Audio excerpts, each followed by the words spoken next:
Standing outside the glass doors of the Sterling Grand, I watched my sister Madison physically block my path while Mother stood behind her, shaking her head in disapproval. "You can't afford to eat here." Madison laughed, her designer heels clicking against the marble entrance. "Dad's birthday dinner is for successful family members only." The doorman shifted uncomfortably, recognizing me but staying silent per my strict instructions. As my security chief, Marcus, approached from inside, I touched the ownership papers tucked in my purse, waiting for the perfect moment. The January wind whipped through downtown Seattle as I stood frozen on the sidewalk processing Madison's words. My brother Nathan had called me 3 days earlier with the invitation, his voice carrying that careful tone he used when Mother was nearby. "Dad's 70th birthday dinner is this Saturday at the Sterling Grand," he'd said. 7 o'clock sharp, private dining room. I should have known something was wrong when Mother called an hour later. Her voice dripped with false concern as she suggested I might be more comfortable sitting this one out. "The Sterling Grand is terribly expensive, Loretta," she'd said. "Prix fixe menu starts at $300 per person. I know things have been tight for you since the bakery situation." The bakery situation. 5 years later, and she still couldn't bring herself to call it what it was, my dream crashing down in bankruptcy. Not that she'd offered help when I was drowning in debt, working 18-hour days trying to save it. No, Mother had been too busy planning Madison's wedding to a pharmaceutical executive and celebrating Nathan's promotion to chief of surgery. But I'd decided to come anyway. Dad deserved to have all his children present for his milestone birthday. I'd arrived in my 2008 Toyota Camry, parking between a Tesla and a Bentley in the valet section. The young attendant had practically sprinted to my door, his face lighting up with recognition. "Ms. Sterling, what a pleasure to see you this evening," he'd started to say before I caught his eye and shook my head slightly. Timothy, whom I'd personally hired 6 months ago after he'd been turned away by 3 other hotels for his criminal record, immediately understood. "I mean, welcome to the Sterling Grand, miss. Will you be dining with us tonight?" Madison had materialized from nowhere, her Chanel dress catching the light from the hotel's crystal exterior fixtures.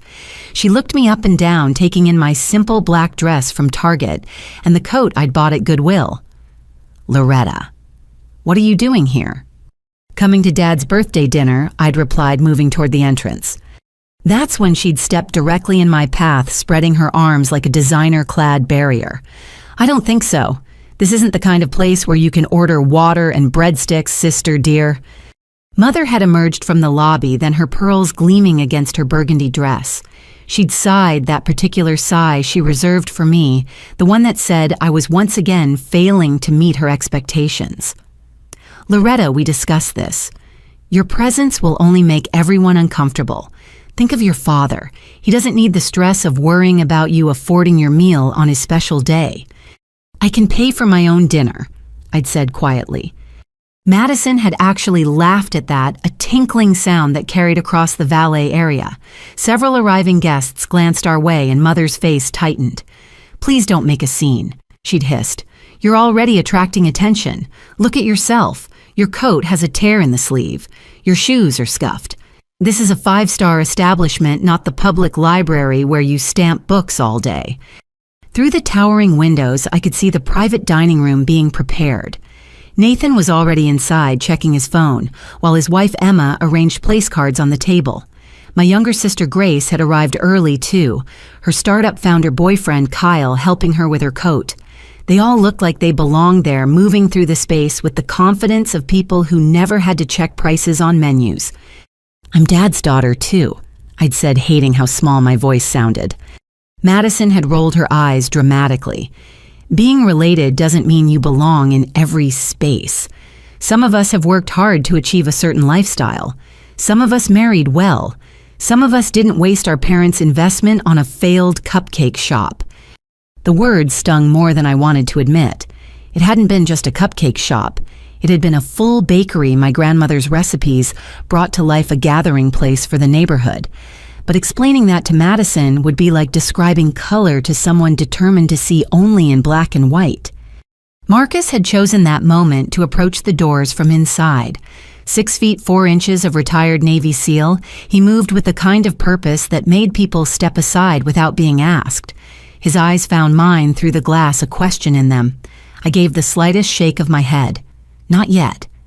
Behind Madison and Mother, more family members were arriving. I saw my Aunt Patricia's Mercedes pull up, followed by my Uncle Robert's BMW. The extended family who'd all somehow been too busy to visit when I was sleeping on a friend's couch after losing my apartment. That's when Timothy the valet made a small mistake. As he took keys from another guest, he called out, "Don't worry, Miss Sterling, I'll have your car brought around whenever you're ready."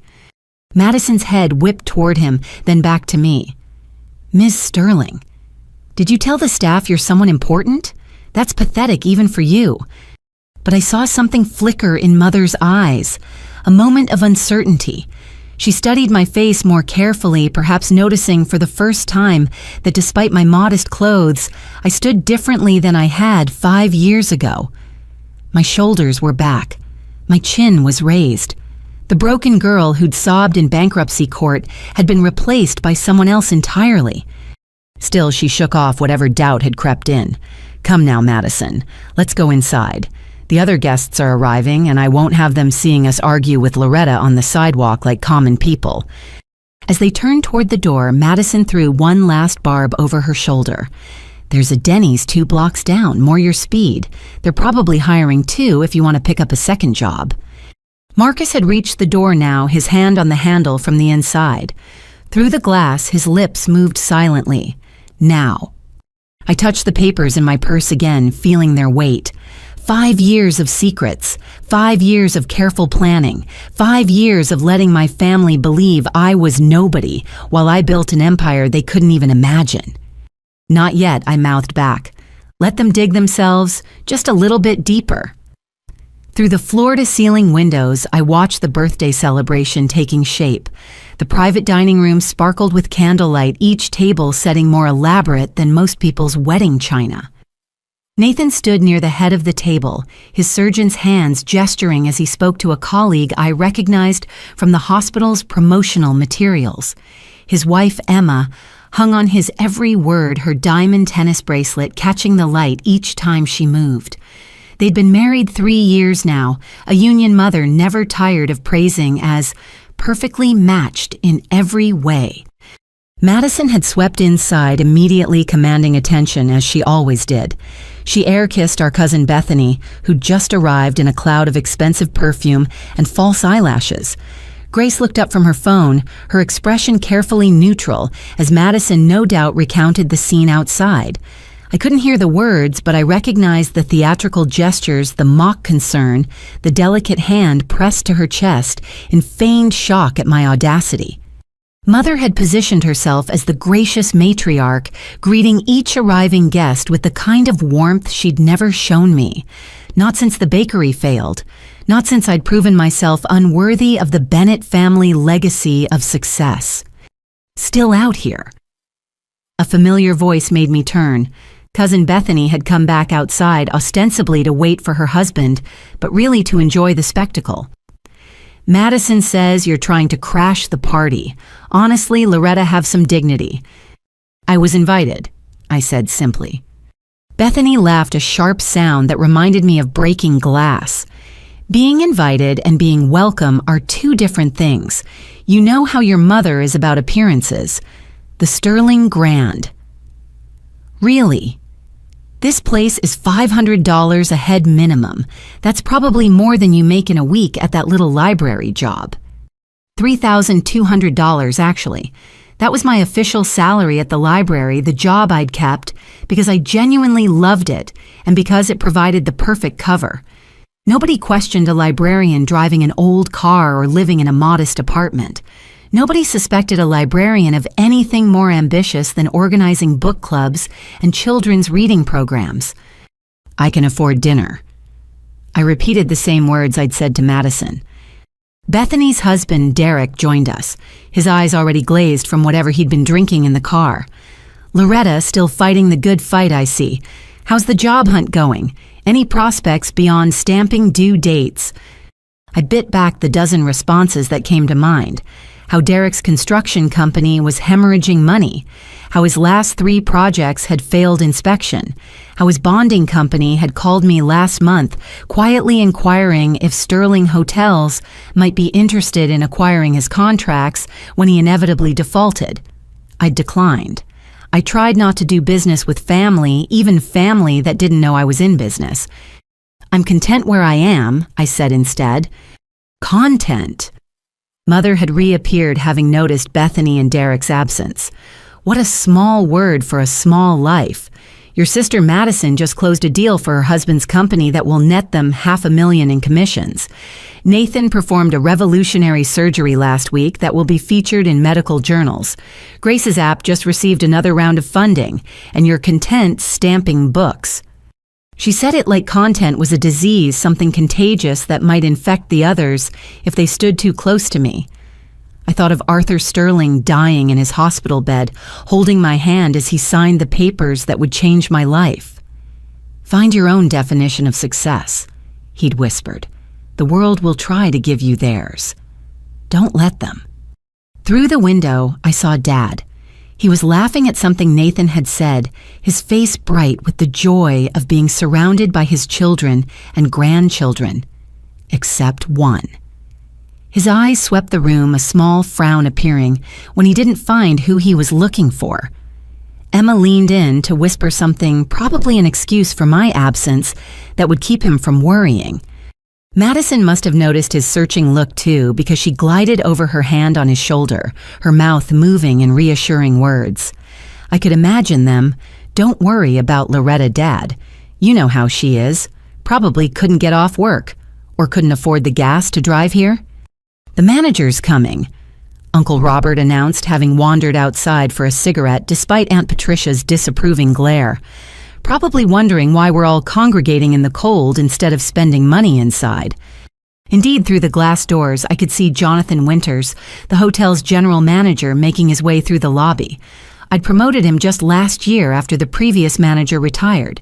He was excellent at his job, discreet and professional, which was why I'd given him strict instructions about tonight. No special recognition, no deviation from standard service. Treat me like any other guest unless I indicated otherwise. But as he drew closer, I saw the conflict in his face. His training warred with his loyalty. Here was his employer being physically barred from her own establishment while her family mocked her financial situation. His jaw tightened with each step. This is embarrassing, Mother muttered. First you make a scene, now you're drawing management. Loretta, please, just go. I'll tell your father you weren't feeling well. I'll even send you home with a piece of cake, all right. From the kitchen entrance, of course. The kitchen entrance, where the help went. Where I'd entered this very building countless times during my year of working as a night cleaner, back when I was piecing my life together after the bankruptcy.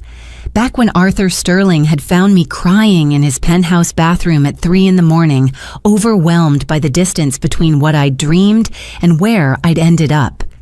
Madison noticed Jonathan's approach too. Perfect, she said with satisfaction. I'll explain that you're bothering our family and have them escort you off the property. I'm sure they have rules about loitering. I'm not loitering, I said. I'm standing on a public sidewalk. Technically, this is hotel property. Grace interjected, ever the precise one. She'd been quiet until now, watching the scene unfold with those calculating eyes that had made her successful in tech. The sidewalk extends to the valet stand, so technically Madison could have you removed. They were all so certain, so confident in their assumptions about my place in the world. 5 years of distance had hardened into concrete beliefs Loretta was the failure. Loretta was the embarrassment. Loretta was the cautionary tale they told their children about the importance of making smart choices. Jonathan had reached the interior side of the doors now. His hand hovered over the handle. I saw him take a breath, squaring his shoulders the way he did before difficult conversations with demanding guests.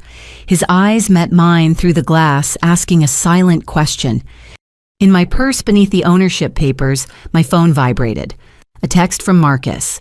Security feed is recording everything.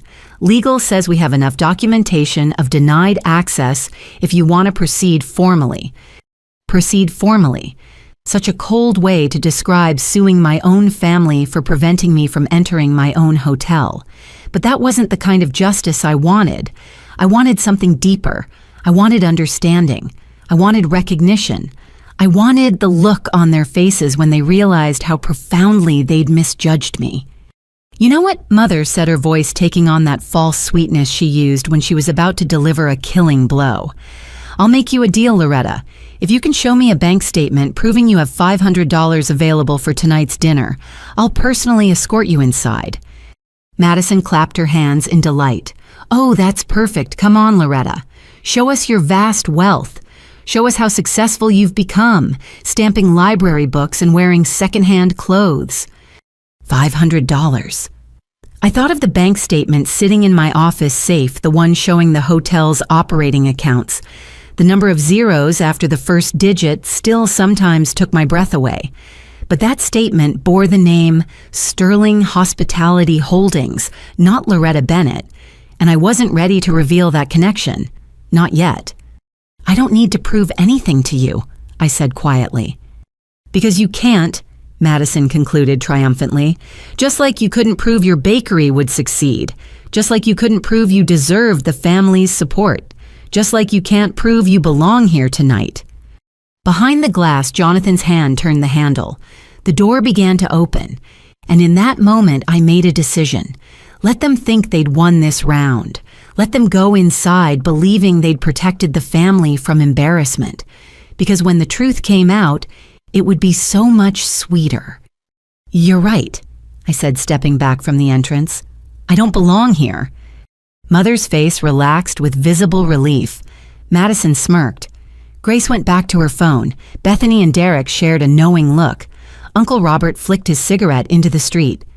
"Finally some sense," Mother said. "Run along now, Loretta. We'll tell your father you send your love." As they filed back inside, congratulating themselves on handling the situation, I caught Jonathan's eye one more time. His mouth moved silently. "Are you sure?" I nodded, then turned and walked back toward the valet stand where Timothy waited with my keys, his face a mask of professional composure, despite the anger I saw simmering beneath. "Your car, Ms. Bennett," he asked loudly for the benefit of my family.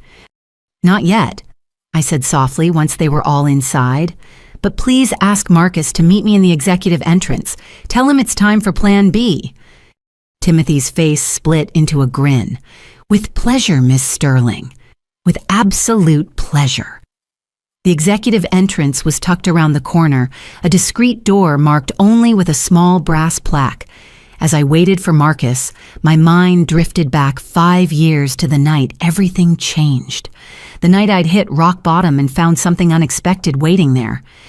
The bakery's failure had been swift and brutal. What started as a dream fueled by my grandmother's recipes and a small business loan had ended in a courtroom with a judge pronouncing the word bankruptcy, like a final verdict on my worth as a person.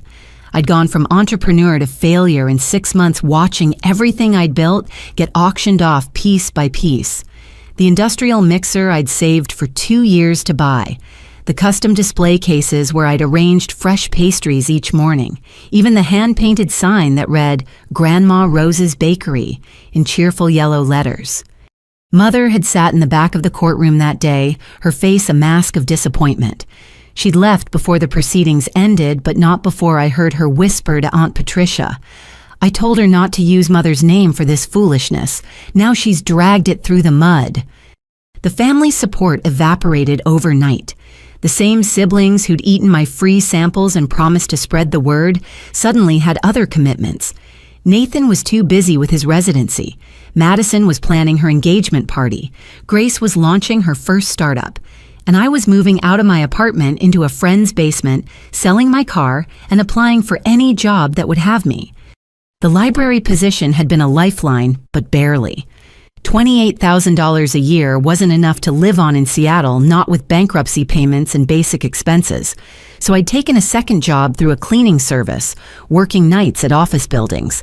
The third job, weekend shifts at a grocery store, had pushed me to 18-hour days.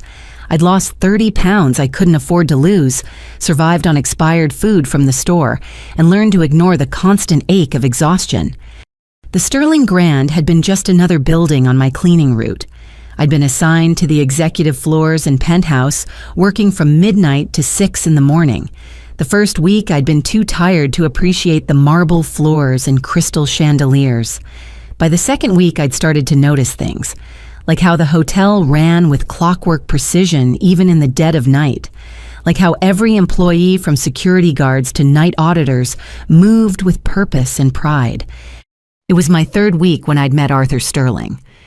I'd been cleaning the penthouse bathroom, scrubbing marble that cost more per square foot than I made in a month when the tears had started. Exhaustion, despair, and loneliness had finally overwhelmed my defenses. I'd sat on the floor, my back against the gold-flecked wall, and sobbed into my cleaning gloves. "That's imported from Italy," a voice had said. "The marble, I mean. Probably not the best surface for tears. Too porous." I jumped up so fast I'd knocked over my bucket, sending soapy water across the pristine floor.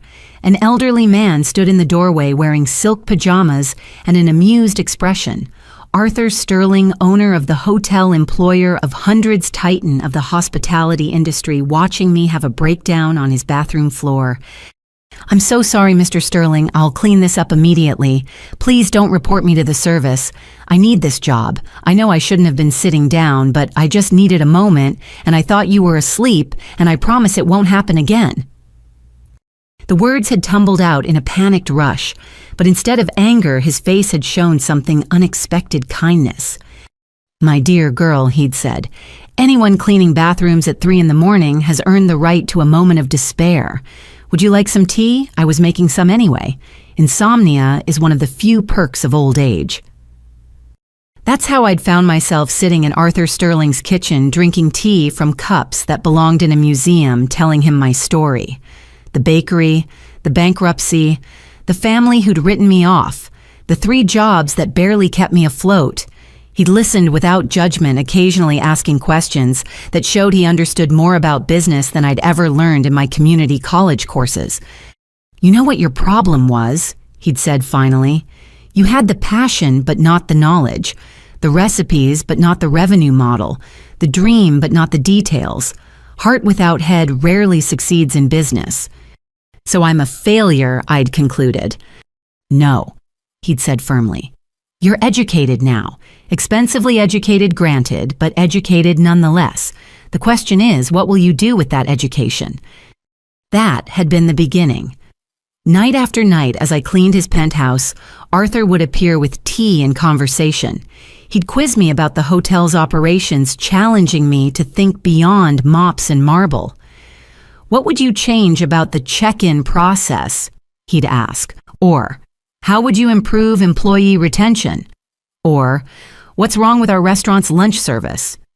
At first I'd been hesitant, sure it was some kind of test I was destined to fail, but gradually I'd started observing more carefully, listening to night staff complaints, watching guest patterns, thinking like an owner instead of a cleaner.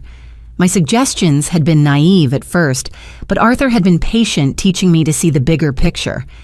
6 months into our strange mentorship, he'd made an offer that had stunned me. "I want you to shadow my management team. During the day. Paid, of course. You'll keep the cleaning job for appearances, but you'll learn the real business." Why, I'd asked. "Why would you do this for me?" "Because you remind me of myself," he'd said. "Broke, desperate, and too proud to quit. Because you work harder than any of my executives. Because you still cry over your grandmother's recipes, which tells me you understand that hospitality is about heart, not just profit. And because I'm old, my children are vultures, and I'd like to leave this place to someone who'll appreciate it." "Your children?" I'd started, but he'd waved me off. "James and Patricia haven't set foot in this hotel in 5 years, unless they needed money. They'll contest whatever I decide, so we'll have to be careful. Legal, airtight. Are you willing to work for it?" I'd said yes. Of course I'd said yes. And for 2 years, I'd lived a double life. Library clerk by day, cleaner by night, secret apprentice in every stolen moment between. Arthur had taught me everything: financial management, staff development, guest relations, contract negotiations. He'd introduced me to his lawyers, his accountants, his trusted managers, all bound by ironclad non-disclosure agreements. The cancer diagnosis had accelerated everything. Pancreatic stage 4, 6 months at best. Arthur had faced it with the same dry humor he brought to everything. "At least I'll get to see their faces when the will is read," he'd said, almost worth dying for. The legal documents had been meticulous, not just the hotel's 12 properties across the country, but the holding companies, the real estate, the investment portfolios, all structured to withstand the inevitable challenges from James and Patricia, all requiring me to prove myself capable of running the empire he'd built. "You can't tell anyone," his lead attorney had warned. "Not until the probate is complete and the challenges are resolved. Any hint that you're the beneficiary could give them grounds to contest based on undue influence. You keep working your regular jobs. You keep living modestly. You manage through the existing team until we give you the all clear." Arthur had died on a Tuesday morning, holding my hand in the hospital while my family remained unaware I'd taken time off from the library. His last words weren't about the hotels or the money. They were about my grandmother's lemon cupcake recipe, the one he'd made me bake for him in the hotel's kitchen. "Too much sugar," he'd whispered with a slight smile. "Rose would have used honey." The funeral had been massive, attended by hospitality industry leaders from around the world. I'd sat in the back with the hotel staff, just another employee paying respects. James and Patricia had stood at the front already calculating their inheritance. They'd been so certain of their windfall that the will reading had reportedly required medical intervention for Patricia's hysteria. But they'd been smart too, hiring the best lawyers money could buy to challenge the will. For 2 years, I'd fought them in court while maintaining my cover. 2 years of depositions and documentation of proving my competence while pretending to be nobody. 2 years of watching my family continue to dismiss me while I quietly built upon Arthur's empire, adding new properties, improving operations, increasing profits. Marcus had been one of my first executive hires after the courts had finally ruled in my favor. Former Navy SEAL, unimpeachable integrity, and most importantly, someone who understood the value of strategic patience. "You could tell them now," he'd said after the last legal challenge had been dismissed. "Nothing's stopping you." "Not yet," I'd replied. "Let them show me who they really are when they think I have nothing." Standing now at the executive entrance, I touched the brass plaque that bore Arthur's initials. Inside, my family was probably ordering their appetizers secure in their superiority. They had no idea that the girl they'd banished was about to return, not as a beggar at their feast, but as the queen of this castle. The door opened and Marcus appeared. "Ready, boss." "One question first," I said. "Am I being petty?" He considered this. "You're being human. They humiliated you. Publicly. After everything else they've done, I'd say you're being remarkably restrained. Arthur would have wanted me to be gracious." "Arthur would have wanted you to be smart," Marcus corrected. "And sometimes being smart means teaching people that actions have consequences. Your call, though. We can still just have a nice dinner in your private dining room, forget they're even here." I thought about Dad checking his watch, wondering where his eldest daughter was. I thought about 5 years of birthdays and Christmases where my invitation had been conveniently lost. I thought about Madison's laugh and Mother's dismissal and the collective certainty that I'd never amount to anything. "No," I said finally. "They made their choice. Now they get to live with it." Marcus smiled and opened the door wider. "Then let's go show them what they missed." The executive elevator whisked us silently to the 3rd floor where my private office overlooked the city skyline. I rarely used this space, preferring to work from the smaller manager's office near the lobby where I could stay connected to daily operations. But tonight, I needed a moment to center myself before the confrontation ahead. Marcus stood by the window, his stance relaxed but alert. Want me to review the timeline? Sometimes it helps to remember the facts when emotions run high. I nodded, settling into the leather chair I'd inherited from Arthur. On the wall hung his portrait, those shrewd eyes seeming to watch with approval. Next to it, in a simple frame, was the front page of the Seattle Times business section from 3 years ago. Sterling heir revealed, unknown woman inherits hotel empire. Arthur died on March 15th. Marcus began his military training evident in his precise recitation. Will reading was March 22nd. James and Patricia Sterling filed their first contest on March 23rd, claiming undue influence. You'd known Arthur for 2 years at that point, been training with him for 18 months. I remembered that first challenge vividly. James had stood in the courtroom, his face purple with rage, declaring that his father had clearly been manipulated by a gold-digging cleaning woman. The press had eaten it up. Local IRS or clever con. The headlines had screamed. They dug into my bankruptcy, my failed bakery, even my college dropout status. Madison had called me not with support, but to shriek about how I'd embarrassed the family name by being associated with such a scandal. The judge required a competency evaluation, Marcus continued.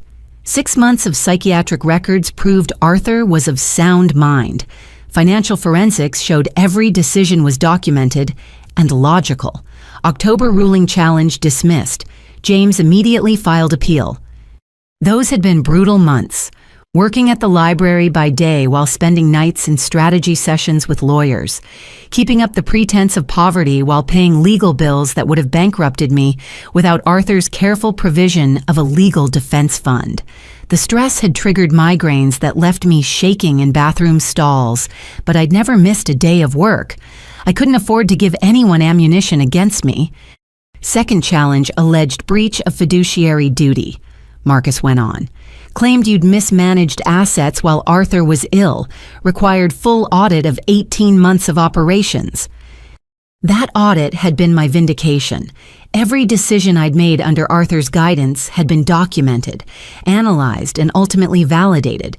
Occupancy rates had increased, staff turnover had decreased, profit margins had improved across all properties. The forensic accountants had been impressed despite themselves. One had even asked if I'd consider selling my management strategies to other chains. Patricia's challenge was more creative, I said, picking up the narrative. Alleged Arthur wasn't my first victim. Marcus snorted. Right. The theory that you were some kind of serial inheritance hunter preying on wealthy elderly men. Her lawyers actually hired private investigators to find your previous victims. The investigators had found nothing because there was nothing to find, just a trail of minimum wage jobs, community college transcripts, and a girl trying desperately to rebuild her life after failure. The judge had been scathing in his dismissal of that particular theory, noting that I'd been demonstrably destitute when I'd met Arthur. The final challenge came down to competency, Marcus said. Whether a community college dropout with a failed bakery could actually run a multi-million-dollar hotel chain. That's when things got interesting. Interesting was an understatement. The courtroom had become a business school final exam with opposing counsel, grilling me on everything from revenue management to labor law. But Arthur had prepared me well. 2 years of intensive mentorship had given me knowledge that no MBA program could have provided. I'd answered every question, solved every hypothetical, demonstrated competency that surprised even my own lawyers. The real turning point was when you presented the 5-year plan. Marcus reminded me, the one you'd developed with Arthur before his diagnosis. I'd fought to keep my voice steady as I'd presented that plan to the court, knowing Arthur would never see it implemented. Expansion into boutique properties, diversification into residential developments, staff profit-sharing programs that would make Sterling Hotels an industry leader in employee satisfaction. The judge had asked pointed questions, clearly expecting me to falter. Instead, I'd shown him financial projections, market analyses, architectural renderings, all the work Arthur and I had done during those late-night sessions. James actually tried to hire you after that, Marcus said with a chuckle. Offered you a position running his investment firm if you'd sign away the hotels. $2 million and a Manhattan apartment, I recalled. He was so certain everyone had a price. But I'd remembered Arthur's words. They think money is power, but money is just a tool. Purpose is power. Vision is power. The ability to see what others miss and the courage to act on it, that's real power. Patricia went a different route, Marcus continued. The emotional manipulation, suddenly wanting to bond with her father's chosen heir. Those lunches had been exhausting. Patricia weeping over white wine, lamenting how she'd failed as a daughter, hinting that perhaps we could share the inheritance like sisters. She'd even brought childhood photos of Arthur trying to humanize herself. But her eyes had remained calculating, and the recorder in her purse, discovered by Marcus during a routine security sweep, had revealed her true intentions. 3 years of legal battles, I said, standing to pace. $40 million in legal fees, all covered by Arthur's defense fund. 7 judges, 3 appeals courts, 2 attempts at mediation. And through it all, I kept working at that library, living in that studio apartment, driving that old car. Because you're smart, Marcus said. Any sign of premature celebration, any hint of counting chickens before they hatched, and they'd have used it against you. You played the long game perfectly. The long game. I thought of all the times my family had invited me to things during those 3 years, always last minute, always with the caveat that I probably couldn't afford it anyway. The Christmas where Madison had given everyone designer scarves except me, I'd received a $10 gift card to a coffee shop. The family reunion where Mother had introduced me as Loretta, she works in a library, while spending 20 minutes detailing Nathan's surgical achievements. The final ruling came down 23 months ago, Marcus said. Complete victory. All challenges dismissed with prejudice. No further appeals possible. Sterling Hotels and all associated assets transferred to you free and clear. And I still didn't tell them, I mused. Even then, with nothing stopping me, I kept the secret. You were waiting for something, Marcus observed. What? I considered the question. What had I been waiting for? An apology that would never come. A sudden realization of my worth, or had I simply been protecting myself, knowing that revealing my success would only change their treatment of me for superficial reasons? I think I was waiting to see if they'd ever value me for myself, I said finally. Not my money, not my connections, just me, Loretta, their daughter, their sister. And tonight gave you the answer, Marcus said softly. Through the office windows, I could see the private dining room 3 floors below. The party was in full swing now, laughter and conversation drifting up through the night air. They'd moved on from my absence, probably relieved to avoid the awkwardness of having the family failure at the table. Arthur warned me, I said. He told me wealth reveals character, it doesn't create it. He said I'd learn who really cared about me and who only cared about what I could do for them. Smart man, Marcus agreed. So what now? You've won every legal battle, built the business beyond even his expectations, proved everyone wrong. What's left? I turned from the window, decision crystallizing. Now I find out if any of them are capable of growth. If success only reveals character, maybe humility can transform it. Marcus raised an eyebrow. That's optimistic. It's hope, I corrected. The same hope I had when I was scrubbing Arthur's bathroom floors, believing life had more to offer. The same hope that built this empire. If I could change, maybe they can too. And if they can't, I moved toward the door, ready to face whatever came next. Then at least I'll know I gave them the chance. Arthur always said the best revenge isn't proving people wrong, it's proving yourself right. Tonight, either way, I do both. Marcus fell into step beside me as we headed back to the elevator.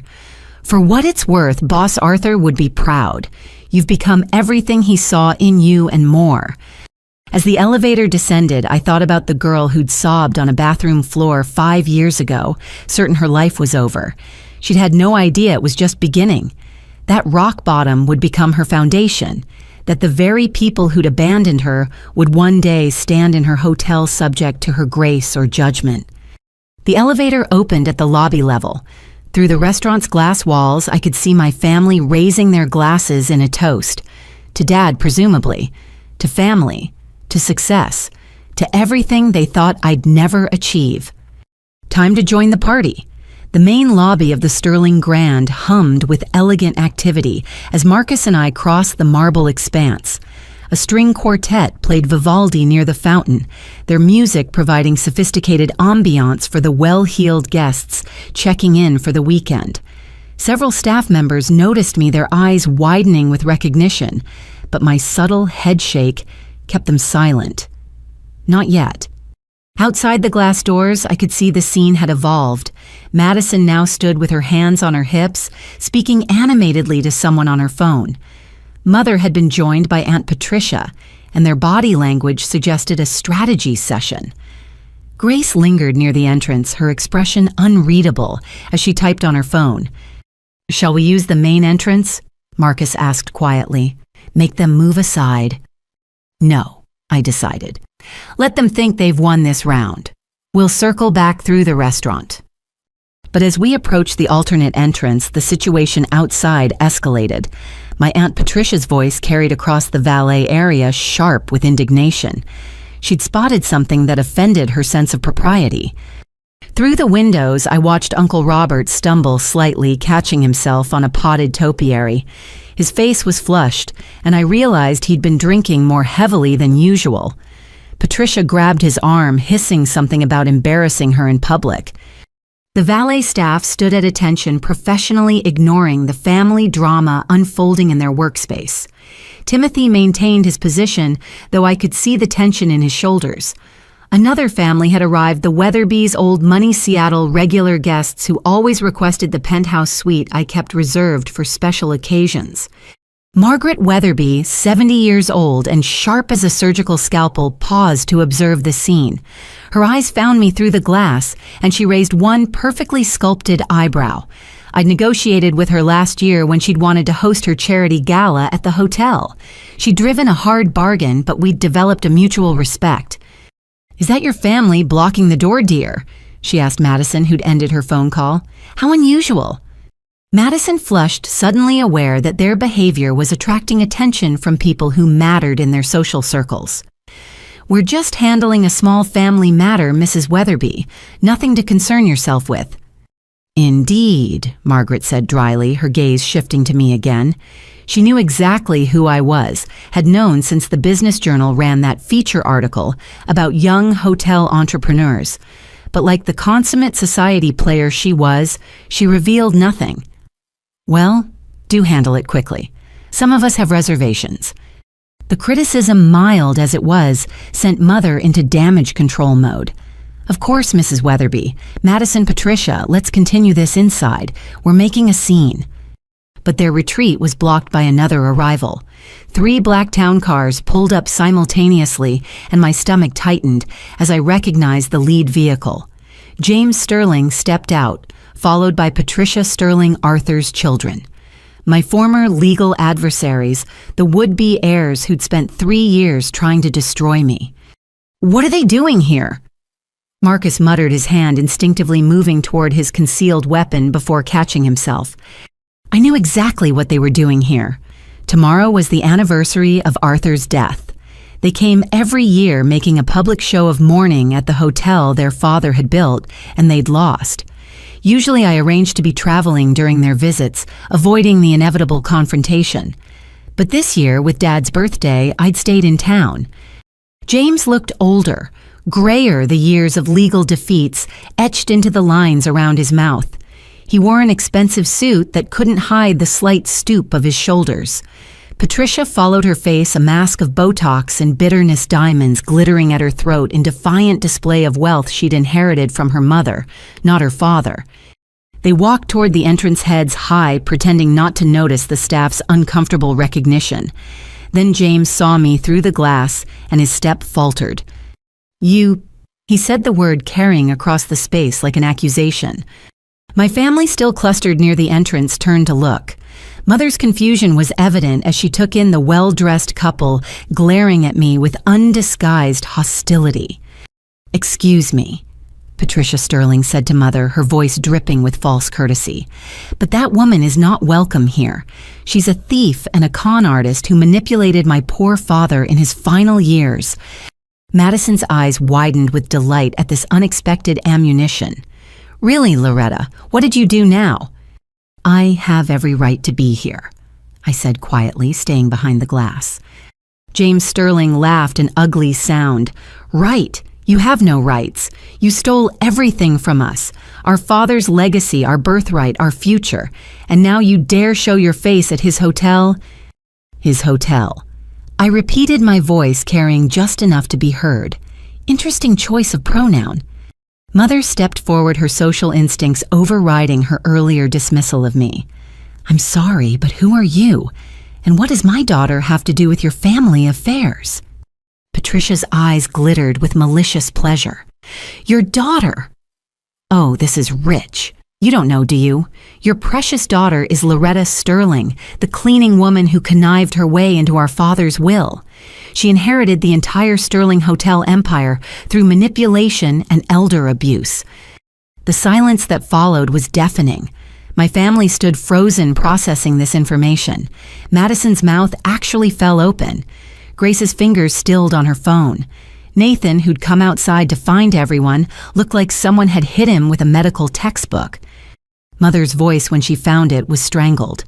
"That's impossible. Loretta works at a library. She drives a 10-year-old car. She couldn't afford her own apartment until last year." "All an act," James spat. "Part of her con. Pretend to be poor while sitting on millions. We spent 3 years in court trying to expose her, but she'd covered her tracks too well." I felt Marcus tense beside me, ready to intervene, but I placed a hand on his arm. This confrontation had been inevitable.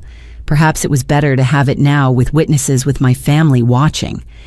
Uncle Robert, swaying slightly, burst into inappropriate laughter. "Loretta!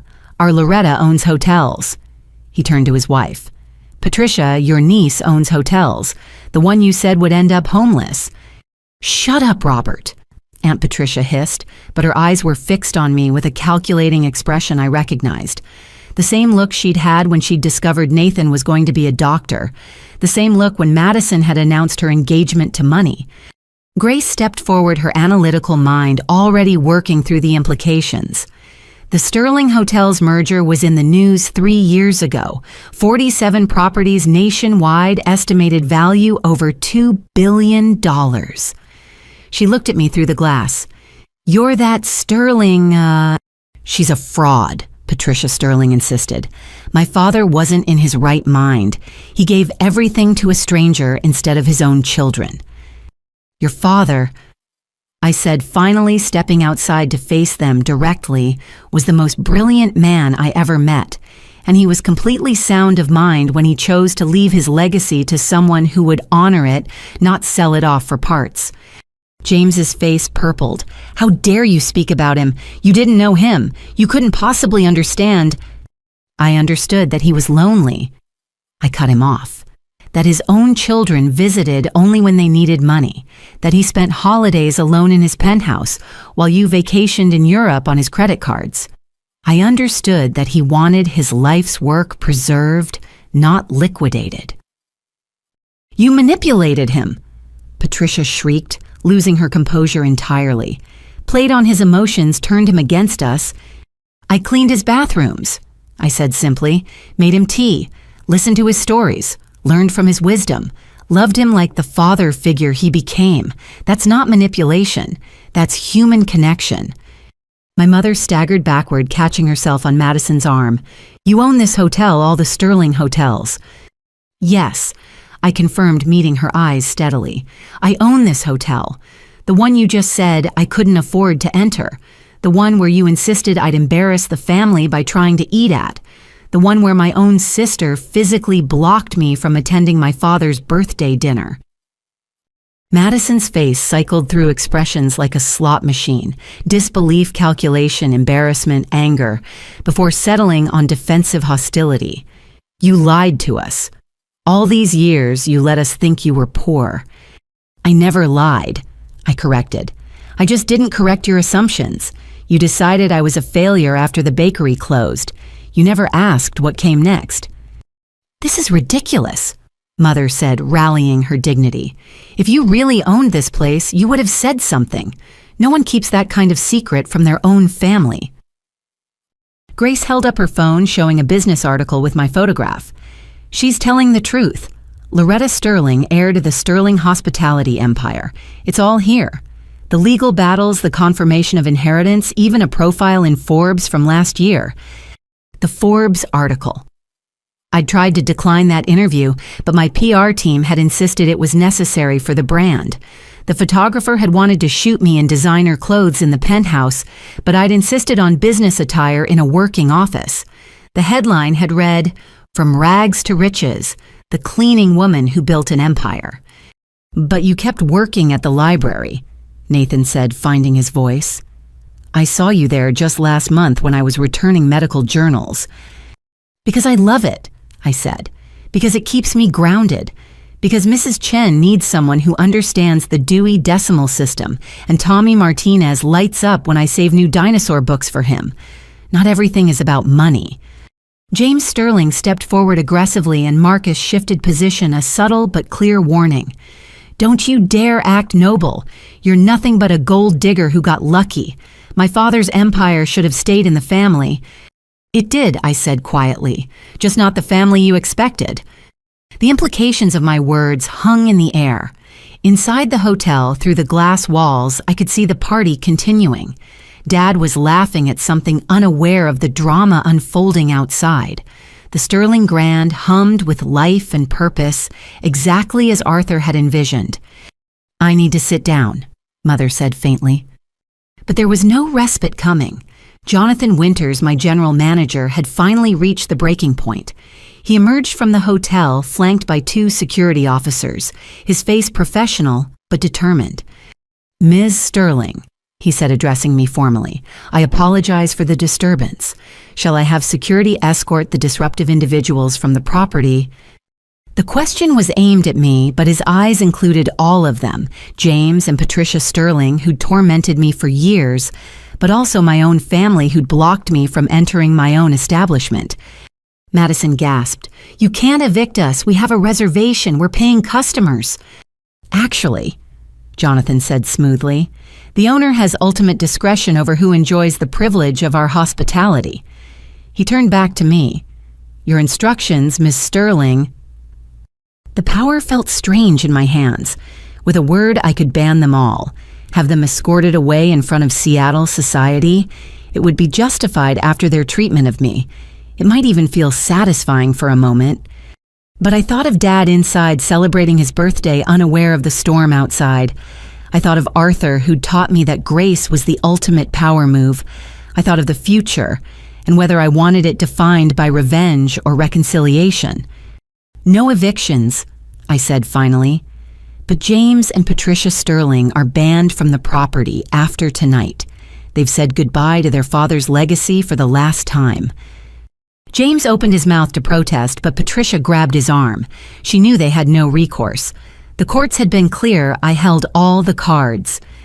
As for my family, I continued looking at each of them in turn. They're welcome to stay for my father's birthday dinner, if they can find it in themselves to enter as my guests, knowing who I really am. The challenge hung between us. Marcus stood ready. Jonathan waited for further instructions. The valet staff pretended not to watch, and my family, the people who dismissed me, diminished me, denied me, had to decide if their pride was worth more than their curiosity. It was Grace who moved first. "I'd like to hear the whole story," she said simply, "if you're willing to tell it." One by one, they had to choose. And in that moment, I realized this had been Arthur's final lesson. Success isn't about proving others wrong. It's about giving them the chance to prove themselves better than their worst moments. The glass doors stood open. The question was who would walk through them. Marcus stepped forward, his presence commanding immediate attention. At 6 feet 4 inches of trained muscle and discipline, he had a way of making space around him without saying a word. His eyes swept the assembled group before settling on me with professional deference. "Ms. Sterling," he said, his deep voice carrying across the valet area.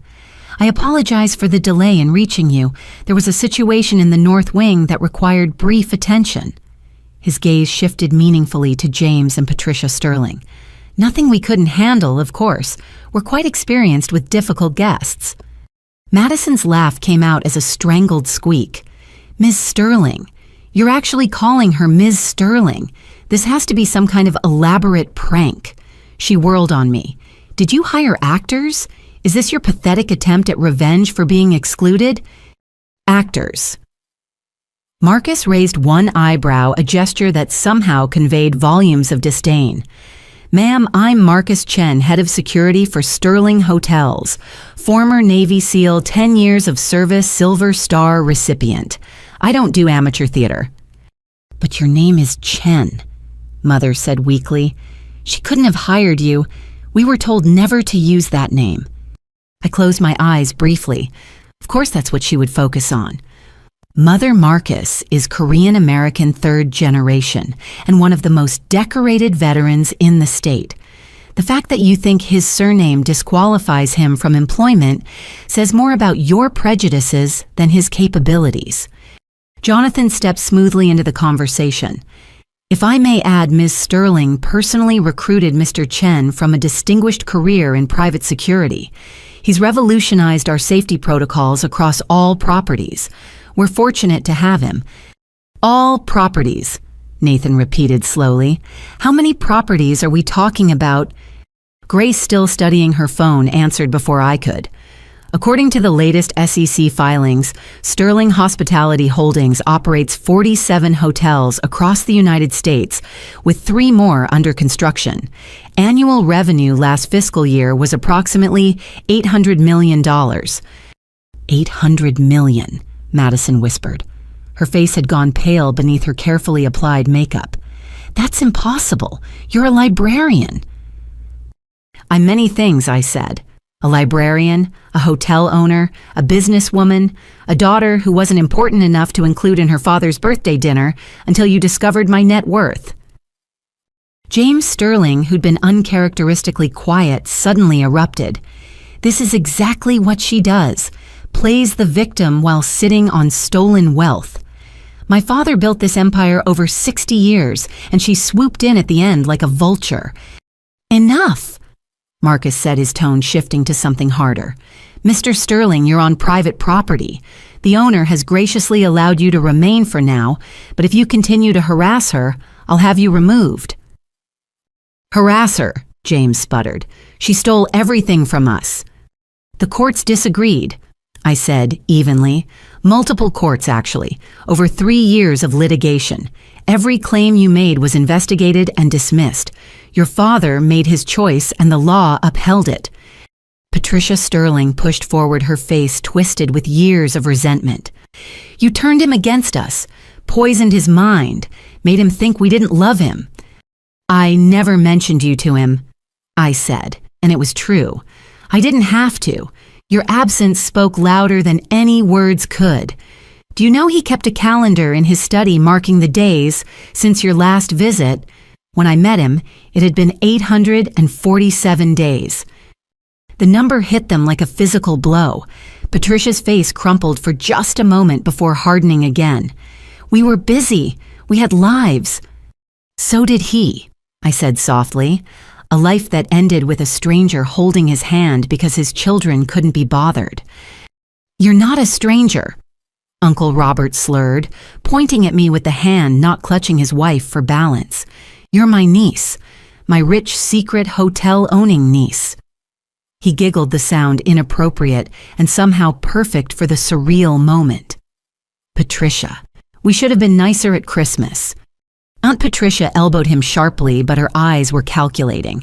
I could see her reshuffling the family hierarchy in her head, recalibrating my position from embarrassing failure to useful connection. "This still doesn't make sense," Mother said, her voice stronger now as she processed the situation. "Even if you inherited these hotels, why keep it secret? Why let your family think you were struggling?" Would it have changed how you treated me? I asked.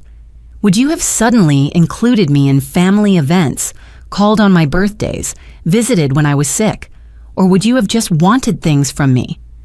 The silence that followed was answer enough. Madison, however, wasn't ready to concede. This could all be an elaborate lie, some conspiracy between you and these people. How do we know you really own anything?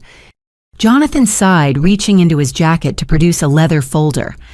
I anticipated this might be necessary. He opened it, revealing official documents. Articles of incorporation for Sterling Hospitality Holdings, listing Loretta Sterling as sole owner and CEO. Business license for this property specifically showing the same. Would you like to see the deed tax records? Perhaps the insurance policies? I can pull up the corporate filings online. Grace offered her fingers, already flying across her phone screen. Washington State Business Registry shows, yes, Loretta A. Sterling, registered agent and owner of Sterling Hospitality Holdings, incorporated 4 years ago. 4 years, Mother repeated. You've owned this for 4 years. I've controlled it for 3 years since the legal challenges were resolved, I clarified. But Arthur began training me 5 years ago, right after we met. When your bakery failed, Nathan said, suddenly, understanding dawning on his face. When I said you should have gone into something more practical, you were already learning the hotel business. I was cleaning toilets and scrubbing floors, I corrected. But yes, I was also learning. Arthur saw potential in someone everyone else had written off. Including us, Grace said quietly. It wasn't a question. Marcus's phone buzzed. He checked it, then leaned in to whisper something in my ear. I nodded and he straightened. Ms. Sterling, the mayor, has arrived for your 8:30 meeting. Shall I ask her to wait? The mayor. Mother's voice rose an octave. You have a meeting with the mayor. We're discussing the new affordable housing initiative, I said. Sterling Hotels is converting 2 of our older properties into transitional housing for families experiencing homelessness. But yes, please ask her to wait, Marcus. Family comes first. It was a deliberate choice of words, and I saw it hit home. Family comes first, except when that family had decided I wasn't successful enough to count. I can't believe this, Madison muttered. She looked at her husband, who had emerged from the hotel to find her. Did you know about this Bradley? Bradley Morrison, pharmaceutical executive, and Madison's ticket to the upper class, looked at me with new interest. The Sterling acquisition. Of course, it was big news in the business community. There was significant speculation about the new owner. His eyes narrowed. You're the mysterious Loretta Sterling, the one who refused all media interviews for the first 2 years. I gave one interview, I admitted. To Forbes, my PR team insisted. I read that article, Bradley said slowly. You donated $50 million to small business recovery funds, specifically for entrepreneurs who'd failed their first ventures. Like bakery owners, Grace asked, understanding dawning. I nodded. Among others. Failure shouldn't be a life sentence. Sometimes it's just education in disguise. James Sterling made a disgusted sound. Giving away my father's money to losers and failures. He would be appalled. Actually, I said, the charitable foundation was his idea. He set it up the month before he died with instructions to help people who reminded him of himself at the beginning. People with more ambition than advantages. People like you, Patricia said bitterly. People like me, I agreed, though I doubt that's what he intended as an insult. Jonathan cleared his throat discreetly. Miss Sterling, perhaps we should continue this conversation inside your father's party, is wondering where the birthday family has gone. Additionally, Mrs. Weatherby has asked twice about the drama in the doorway, and you know how she enjoys sharing observations at her book club. The mention of Seattle society gossip made Mother straighten. The last thing she wanted was to be the subject of Margaret Weatherby's sharp tongue. Yes, we should go inside. This is still Thomas's birthday after all. Are we going inside as your guests? I asked pointedly. Or are you still concerned I'll embarrass the family? Madison opened her mouth, probably to deliver another barb, but Bradley touched her arm. Madison, your sister owns the hotel we're standing in front of. Perhaps it's time to reassess. It was the most diplomatic way possible of saying, stop being an idiot, and Madison heard it. Her face flushed, but she nodded tightly. There's one more thing, Marcus said, producing his own phone. Ms. Sterling, you asked me to document any instances of denied access to the property, for insurance and liability purposes, of course. You recorded us, Mother gasped. Standard security procedure, Marcus replied blandly. We record all disturbances at hotel entrances. Helps with liability issues. For instance, if someone were to claim they were denied access to a family event at our establishment, we'd have evidence of what actually occurred. The threat was subtle, but clear. Everything they'd said, every cruel dismissal, every mocking laugh, it was all preserved digitally. Not that I intended to use it, but they didn't need to know that. I think, Grace said carefully, we should go inside, all of us, together, as a family that has a lot to discuss. Including apologies, Nathan added quietly. Lots of apologies. Madison looked like she'd swallowed something sour, but she nodded. Mother seemed to be recalculating everything she thought she knew about me, about success, about the family hierarchy she'd so carefully maintained. Fine, Mother said finally. We'll go inside, all of us. But Loretta. She paused, seeming to struggle with the words. Miss Sterling, you have some explaining to do. I have a hotel to run, I corrected, and a father's birthday to celebrate. Explanations can wait until after dessert. Jonathan moved to hold the door every inch the professional manager. Welcome to the Sterling Grand, he said formally. All of you. As we filed inside, James and Patricia Sterling remained on the sidewalk, their legal banishment, beginning the moment the rest of us entered. I paused at the threshold, looking back at Arthur's children one last time. He loved you, I said quietly, just for them. Despite everything, he never stopped loving you. He just loved his legacy more than your greed. Then I walked into my hotel surrounded by the family that had rejected me to celebrate with the father who'd never stopped believing I'd find my way. The marble floors gleamed under crystal chandeliers. Staff members nodded respectfully as we passed. And somewhere in the private dining room, Dad was waiting about to receive the biggest surprise of his 70th birthday. The walk through my hotel with my family trailing behind was surreal. Each step across the marble floors echoed with 5 years of secrets, while staff members who'd become like extended family to me struggled to maintain professional composure. They knew my story, many had been part of it, and seeing the people who'd dismissed me now following in stunned silence must have been satisfying. Adrian, the concierge who'd been with the hotel for 15 years, couldn't quite hide his smile as he nodded. Good evening, Miss Sterling. Your table is prepared whenever you're ready. Thank you, Adrian, I replied. Has Mr. Mitchell been informed about the delay? I took the liberty of having champagne sent to the private dining room with your compliments, he said smoothly. Your father seemed pleased.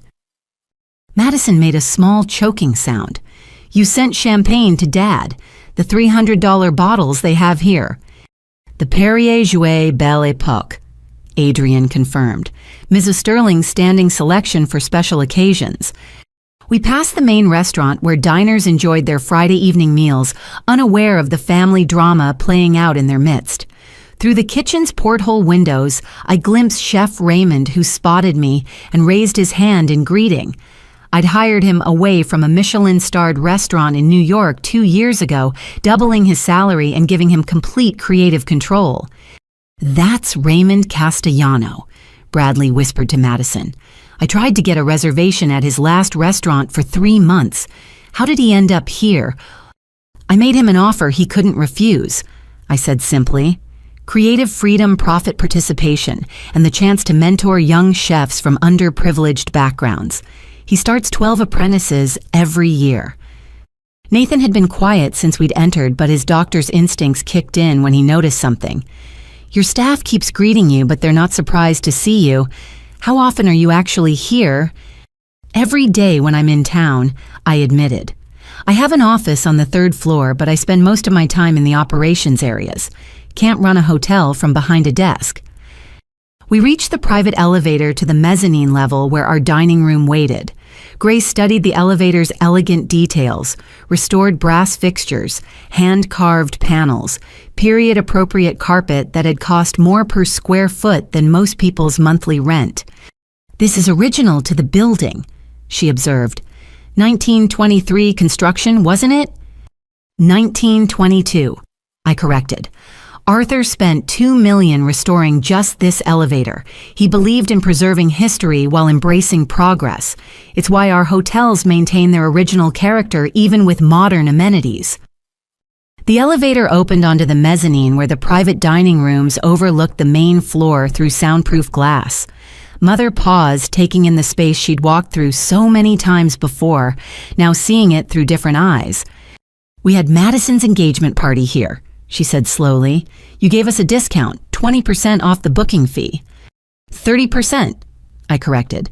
"The family rate, though you wouldn't let me attend, so I watched from the security office instead." Madison flinched. "You were here during my engagement party."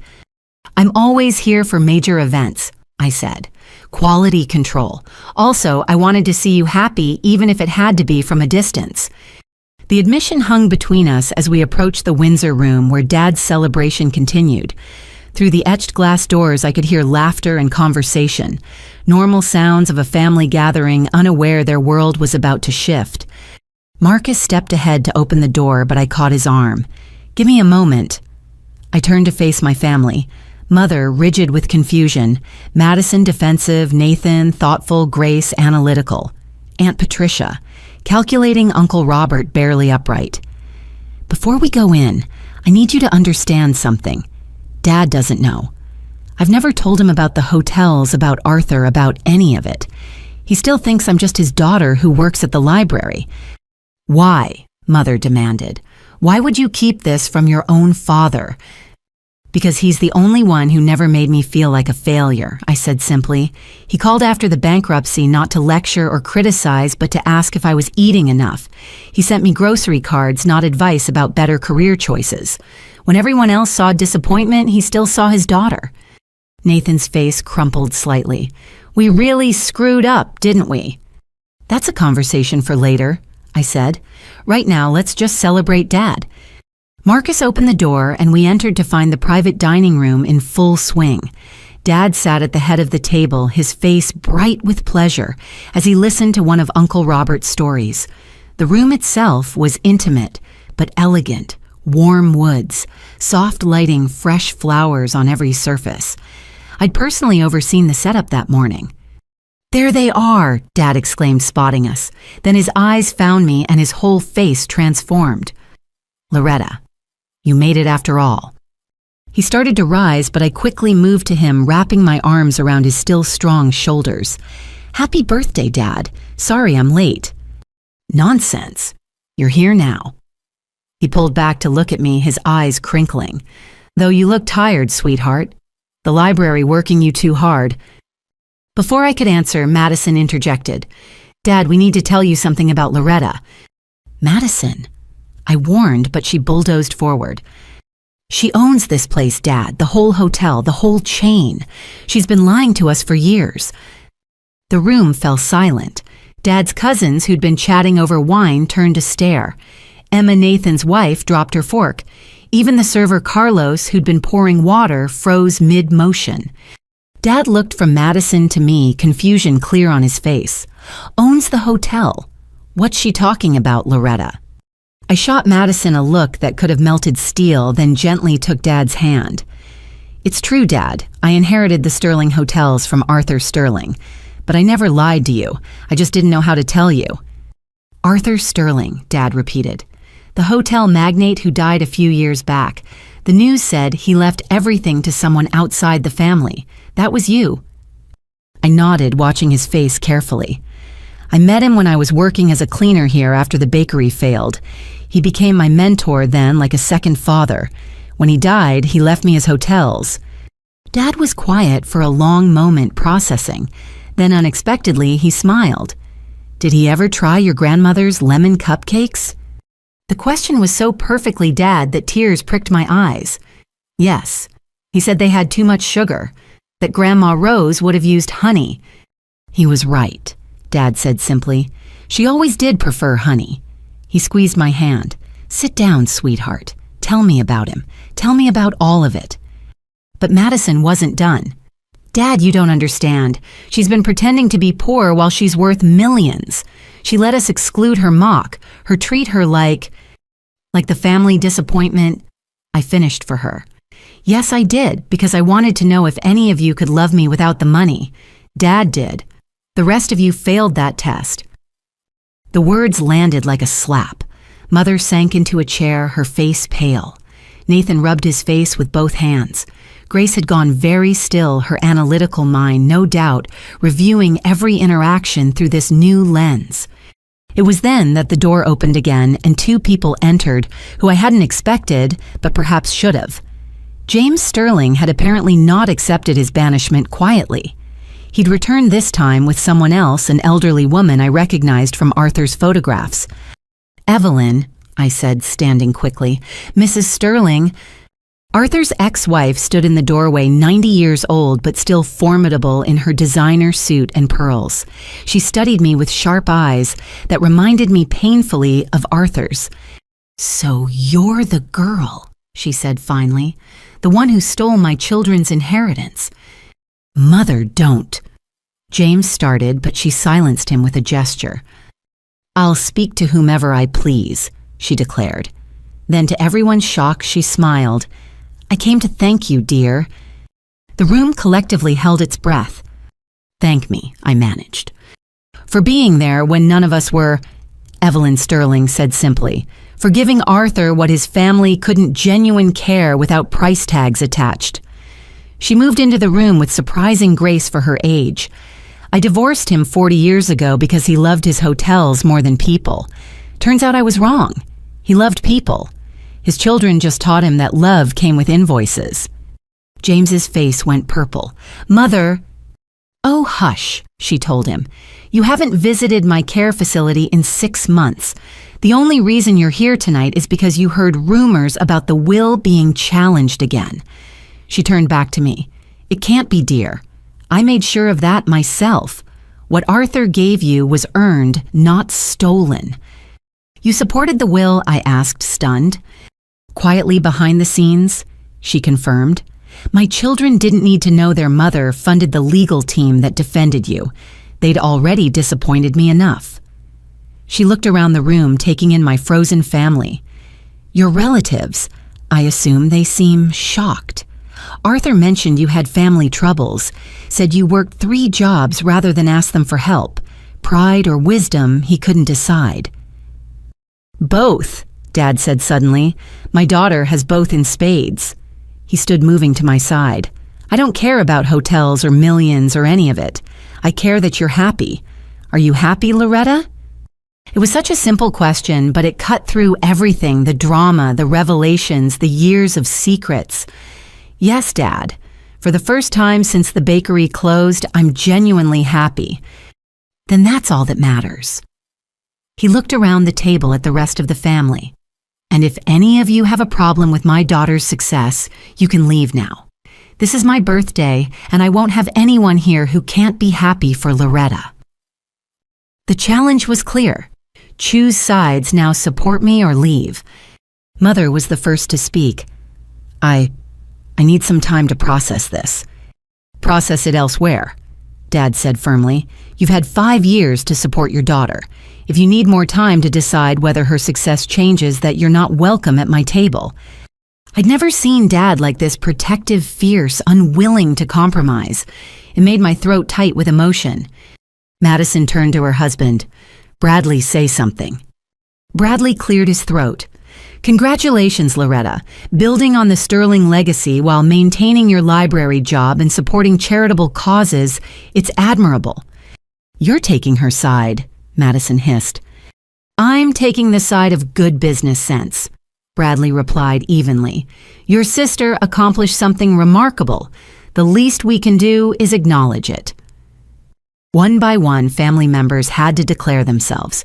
Some, like Nathan and Grace, offered tentative congratulations tinged with shame. Others, like Aunt Patricia, suddenly discovered pressing engagements elsewhere. Uncle Robert, drunkenly honest as always, raised his glass in a toast to the richest librarian in Seattle. Through it all, Evelyn Sterling watched with those sharp eyes. When the dust settled and only those willing to accept the new reality remained, she approached me again. "Arthur kept journals," she said quietly. "Wrote about you often in his final years. Would you like them? I've been saving them for the right moment." "I'd be honored," I said, my voice thick. She nodded, then did something unexpected. She kissed my cheek. "Take care of his legacy, dear. But more importantly, take care of yourself. Don't let it consume you the way it did him." As she left, supported by James, who looked defeated rather than angry now, I realized the evening had become something I hadn't planned. Not revenge or vindication, but a reckoning. The truth was, out secrets scattered like cards on the table, and everyone had to decide what to do with them. Dad raised his champagne glass. "To my daughter Loretta," he said firmly. Who inherited more than hotels, she inherited the grace to succeed without stepping on others to get there. Some glasses rose immediately. Others followed slowly. Madison's remained on the table until Bradley lifted it for her. To Loretta came the chorus, some voices stronger than others. I sipped my champagne, tasting victory and sadness in equal measure. The truth hadn't set everyone free, but at least now we were all dealing with reality instead of assumptions. Outside the private dining room windows, Seattle sparkled in the night. Below, the Sterling Grand continued its elegant business, unaware that in one small room, a family was trying to rebuild itself around a new understanding of success-failure and the space between.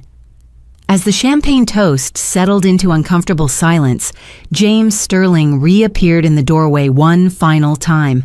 His earlier rage had transformed into something more complex, resignation mixed with an emotion I couldn't quite identify.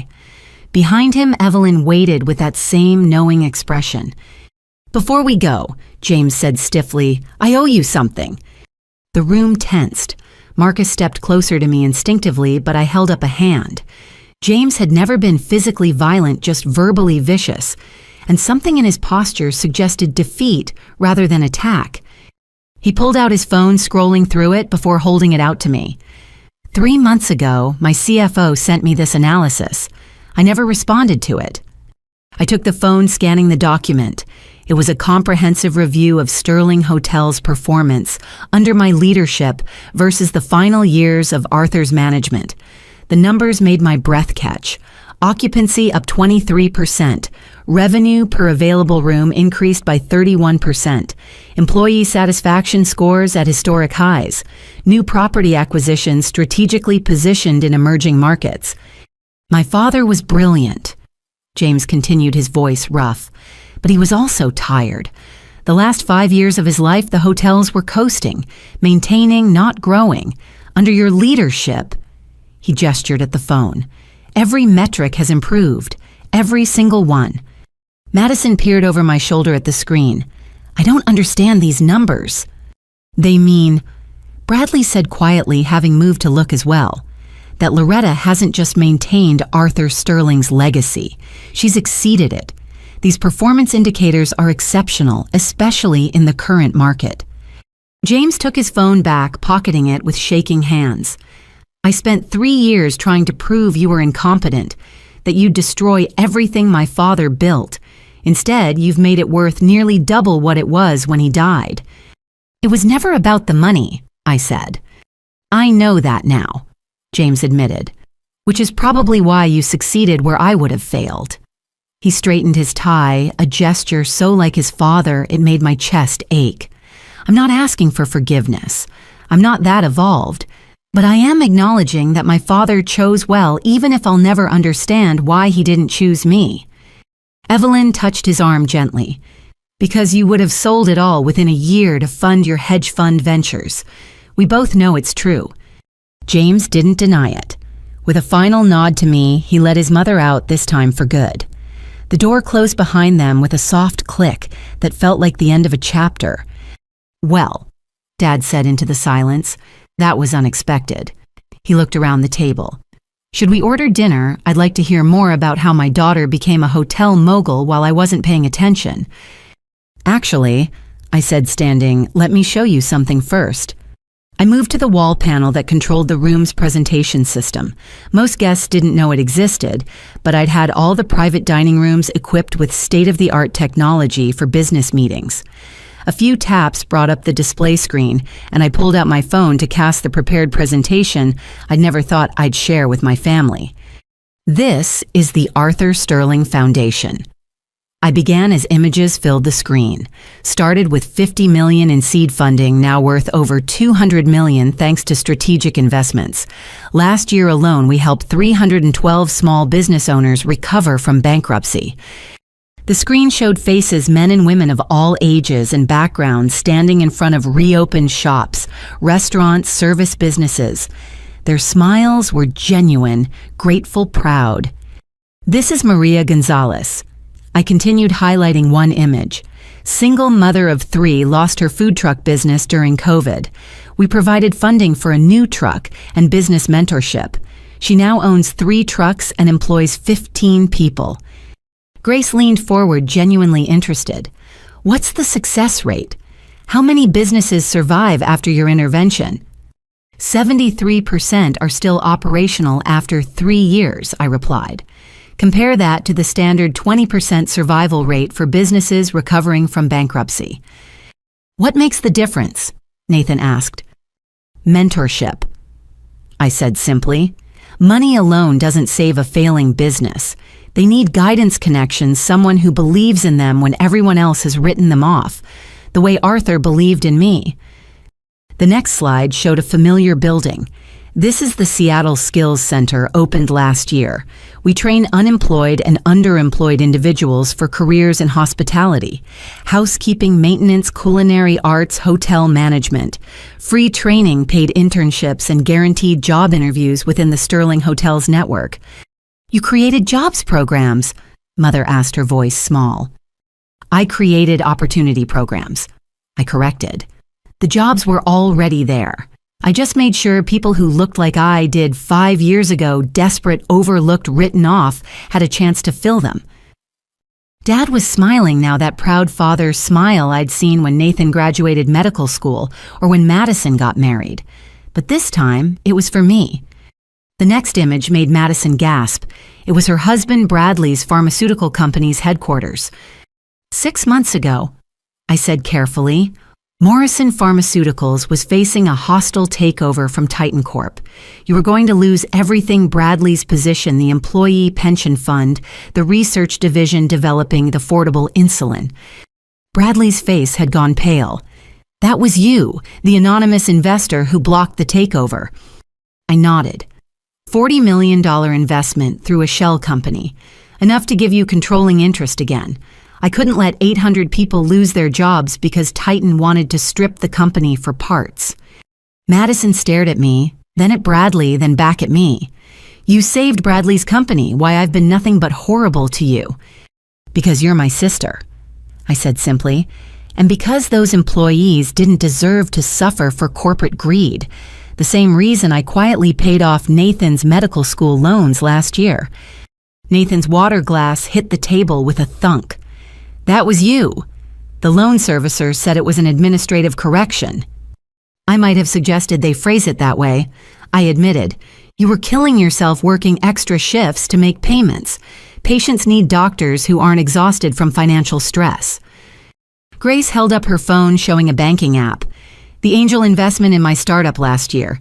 Tech Angel LLC. That was you too, wasn't it? Guilty, I confirmed. Your AI healthcare platform has the potential to save lives. It deserved funding without strings attached. The room had gone very quiet. Mother's hands trembled as she set down her champagne flute. You've been helping us all along. Even when you treated me like I was invisible, I finished. Yes, because that's what family does, or what it should do. But we didn't, Madison whispered. We excluded you, mocked you, made you feel worthless. Tears had started streaming down her face, ruining her perfect makeup. And you still saved Bradley's company. You still protected us. I protected 800 employees and their families, I clarified. The fact that it helped you was a bonus. Dad stood moving around the table to pull me into a fierce hug. My brilliant, generous daughter. I'm so proud of you I could burst. There's more, I said against his shoulder. One more thing. I pulled back, returning to the presentation. The final slide showed architectural renderings of a beautiful building, classic Seattle craftsman style with modern touches. The Rose Bennett Memorial Culinary Institute, breaking ground next month on Capitol Hill. Full scholarship program for aspiring bakers and pastry chefs from low-income backgrounds. Grandma Rose. Mother breathed. You named it after your grandmother. Our grandmother, I corrected. The one whose recipes I supposedly wasted on a failed bakery. Turns out they weren't wasted, they were just waiting for the right moment. Will you teach there? Grace asked. Guest lectures, I confirmed, along with some of the best pastry chefs in the world. We've already received 400 applications for the first class of 20 students. Nathan cleared his throat. Loretta, I need to say something. When your bakery failed, I told you that some people aren't meant to be entrepreneurs, that maybe you should accept your limitations and find a steady job. He met my eyes, his own filled with shame. I was an arrogant ass who mistook a setback for a life sentence. I'm sorry, deeply, profoundly sorry. We all are, Grace added quietly. We saw you struggling, and instead of helping, we distanced ourselves, like poverty might be contagious. We failed you as a family. Mother had been silent, but now she stood moving toward me with uncertain steps. Can you forgive us? Not because you should, but because I want the chance to know my daughter, the real one, the one who builds empires while stamping library books, the one who saves her sister's husband's company while being blocked from entering her own hotel, the one who still cries over Grandma Rose's recipes, Dad added softly, just like she did when she was 7 and trying to get the frosting just right. I looked around the table at my family, some shamefaced, some tearful, all finally seeing me for who I was, rather than who they'd assumed I must be. Forgiveness isn't instant, I said carefully. Trust has to be rebuilt, but I'm willing to try if you are. Just don't expect the Bank of Loretta to be open. This was about protecting people, not enabling family members who suddenly remember I exist. We don't want your money, Nathan said firmly. We want our sister back, the one we stupidly threw away. Madison nodded, mascara streaming. I want to know how you did it. How you went from bankruptcy to billions. How you stayed kind when we were cruel. How you still thought of us when we'd forgotten you existed. It's not billions, I corrected with a small smile. Let's not get carried away. But it could be, Bradley said thoughtfully. With your business acumen and expansion strategy, Sterling Hotels could easily triple in value within a decade. Maybe, I agreed. But that's not the goal. The goal is to create something Arthur would be proud of, something that helps people the way he helped me, something built on more than profit margins. Something built on family values, Dad said firmly, the real ones, loyalty, support, unconditional love, the things we forgot but you never did. The server Carlos, who'd been standing forgotten in the corner, cleared his throat. Should I begin the dinner service, Miss Sterling? I looked around the table one more time. My family flawed, sometimes cruel, but still mine. Yes, Carlos, and please tell Chef Raymond we'll be doing the full tasting menu. This is a celebration after all. As Carlos left to relay the message, Grace raised her refilled champagne glass. To second chances, and to the sister who gave them to us even when we didn't deserve them.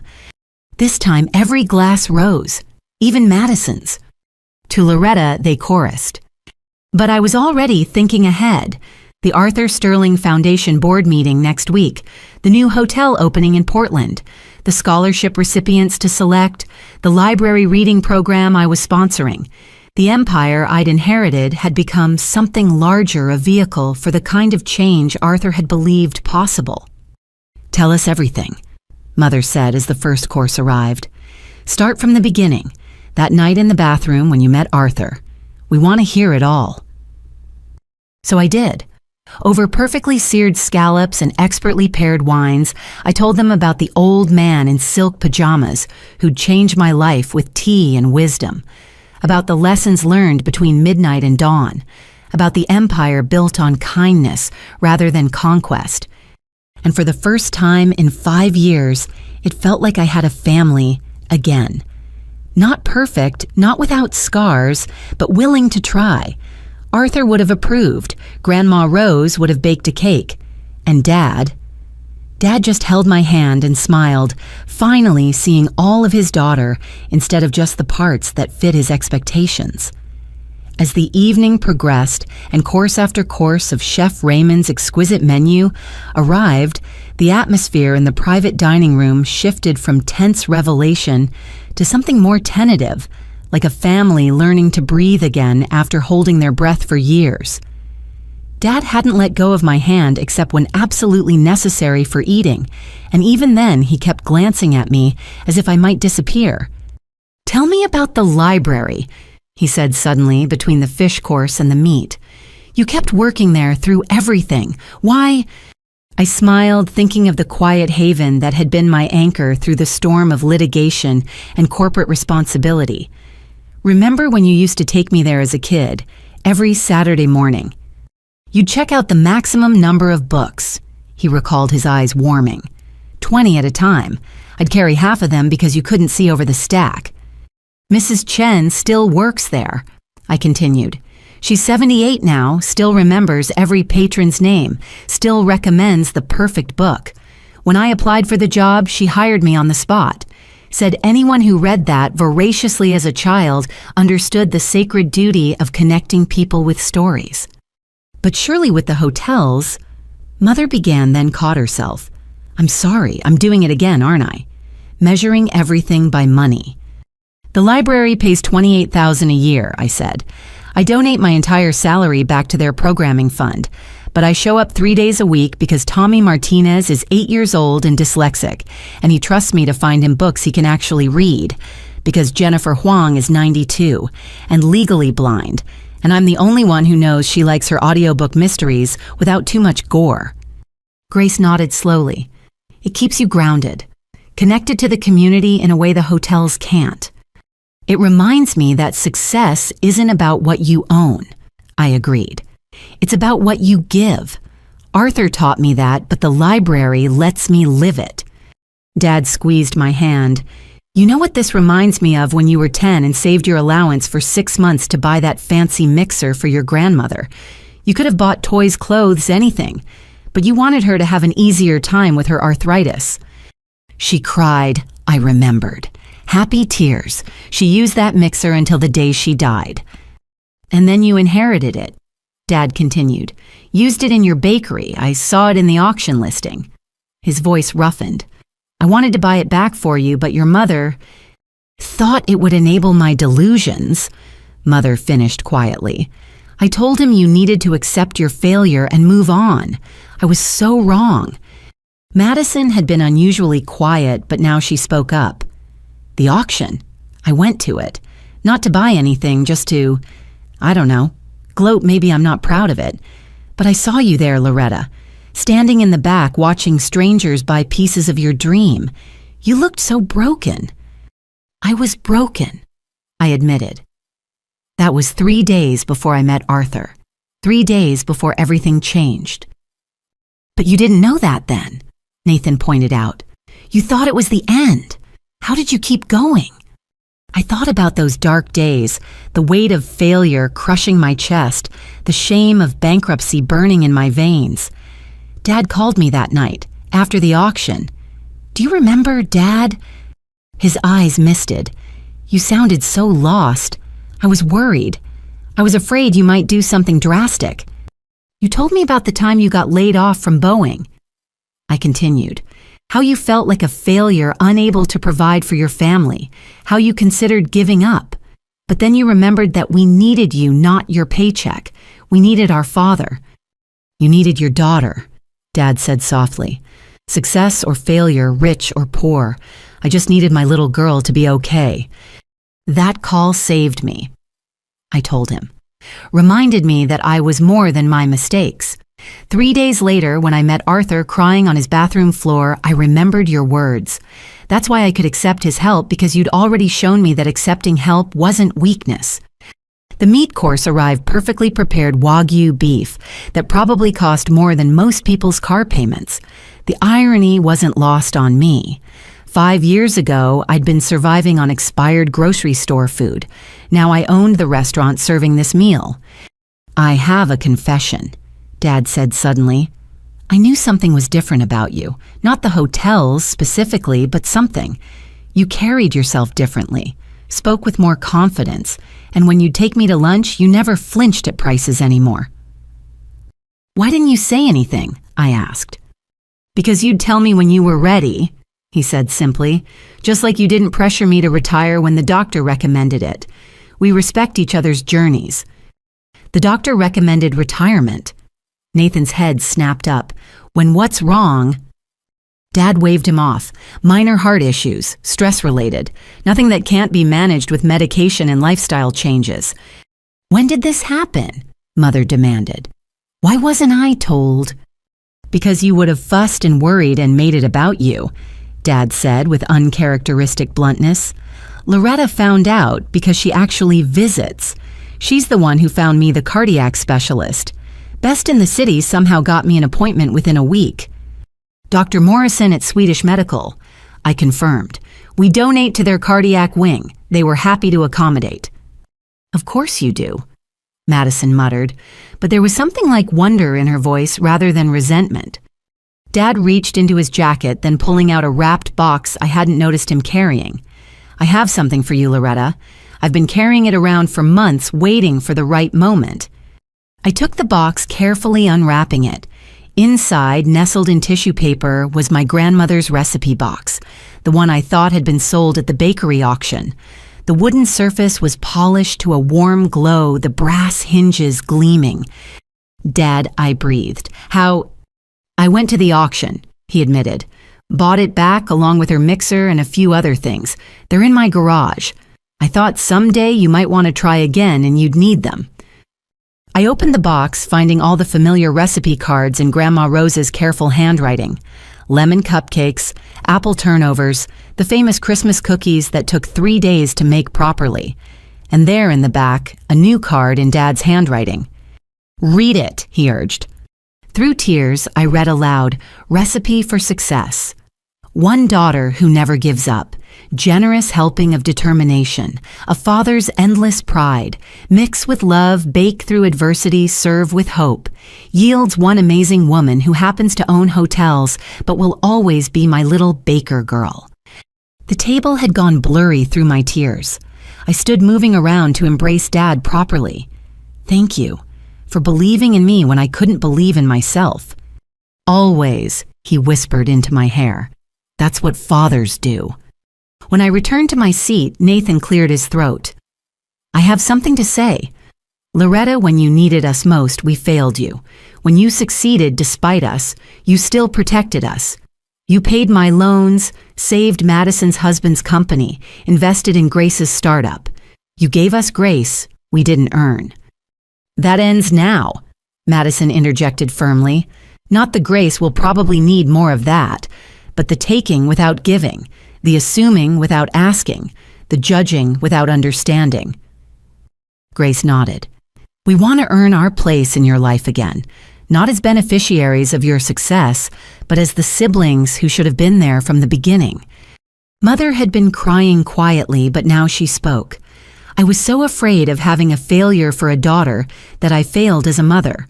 I measured worth by achievements and possessions instead of character. You succeeded in spite of my parenting, not because of it. We all make mistakes, I said carefully. The question is what we do after we recognize them. Then let me start, Mother said, standing with surprising dignity.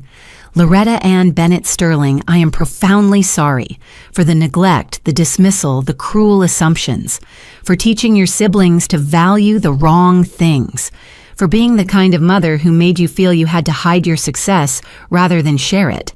Can you forgive me? The formal apology, so unlike Mother's usual style, showed how deeply the evening had affected her. I stood, too, facing the woman who'd given me life, but not much else for the past 5 years.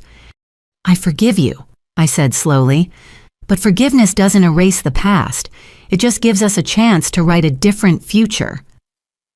She nodded, tears flowing freely now. "Then I'd like to start writing, if you'll let me." "We all would," Nathan added. "No more assumptions, no more judgments, just family flawed but trying." Dad raised his water glass he'd switched from champagne after the second toast.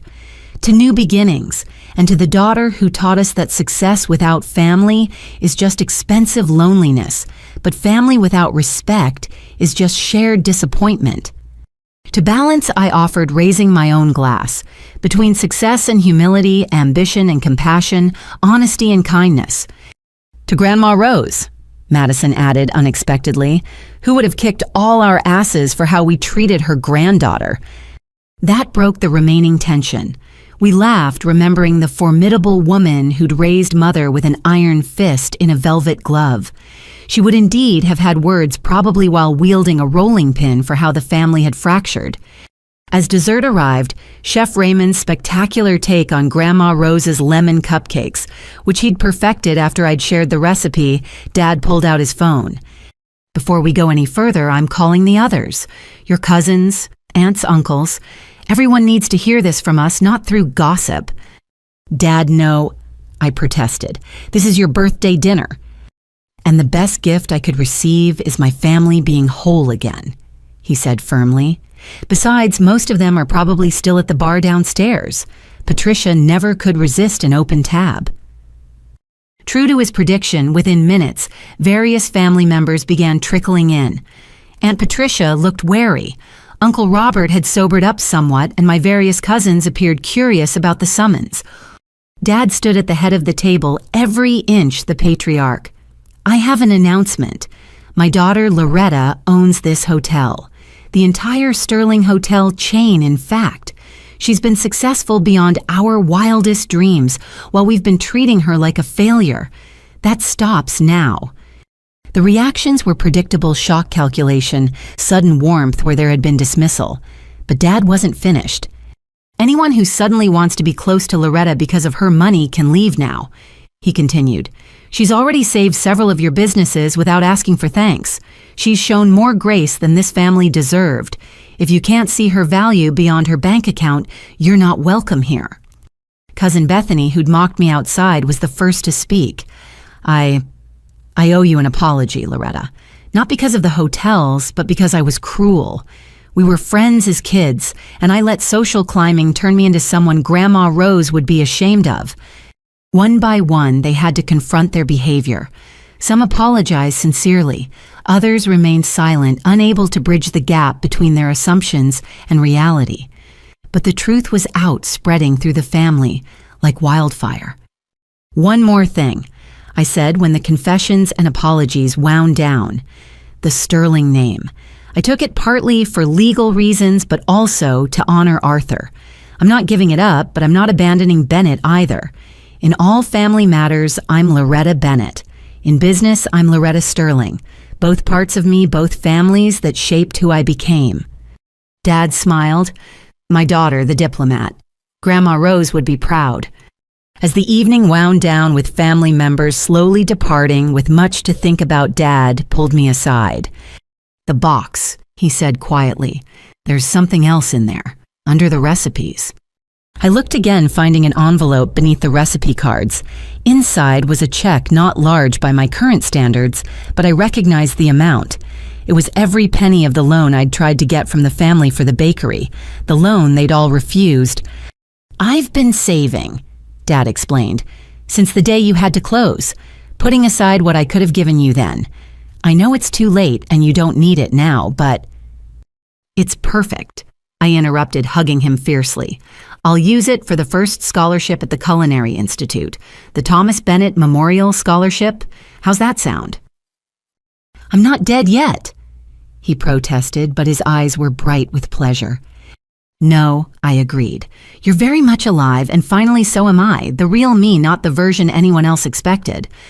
As we prepared to leave the private dining room, I looked back at the table where so much had been revealed. Tomorrow there would be questions, adjustments, probably more apologies, and revelations. But tonight, for the first time in 5 years, I'd had dinner with my family as myself, successful, generous, flawed, and real.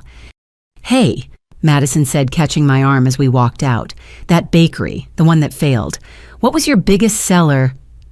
"Grandma Rose's lemon cupcakes," I replied. "Why?" She smiled, and for a moment I saw my little sister again, not the society wife. "Think Chef Raymond would teach me to make them. I'd like to learn something real for once." "I'll teach you myself," I offered. "Sunday mornings. The Culinary Institute has a practice kitchen. Bring Grace and Nathan. We'll make it a family thing." "Family," she repeated softly. I like the sound of that. The real kind this time. As we emerged into the hotel lobby, my domain disguised as neutral territory, I realized the evening had given me something I hadn't dared hope for. Not just acknowledgement of my success, but the possibility of genuine reconciliation. It wouldn't be easy. Trust once broken took time to rebuild. But like a failed bakery that led to an empire, sometimes the best things rose from the ashes of what came before. Walking beside my father, surrounded by family who finally saw me clearly, I thought Arthur would have approved, not of the wealth or the hotels, but of the harder accomplishment turning revelation into reconciliation, success into service, and a family's blindness into a chance for better sight. The valet brought Dad's car around. I'd quietly instructed Timothy to comp all the parking fees, and as I helped him in, he squeezed my hand one more time. "Happy birthday, Dad," I said. "Sorry it got so dramatic." "Best birthday I've ever had," he replied firmly. "The day I got my daughter back, all of her." As their cars pulled away into the Seattle night, I stood in front of my hotel, no longer hiding who I was. Marcus appeared at my elbow, ever vigilant. "How do you feel, boss?" I considered the question.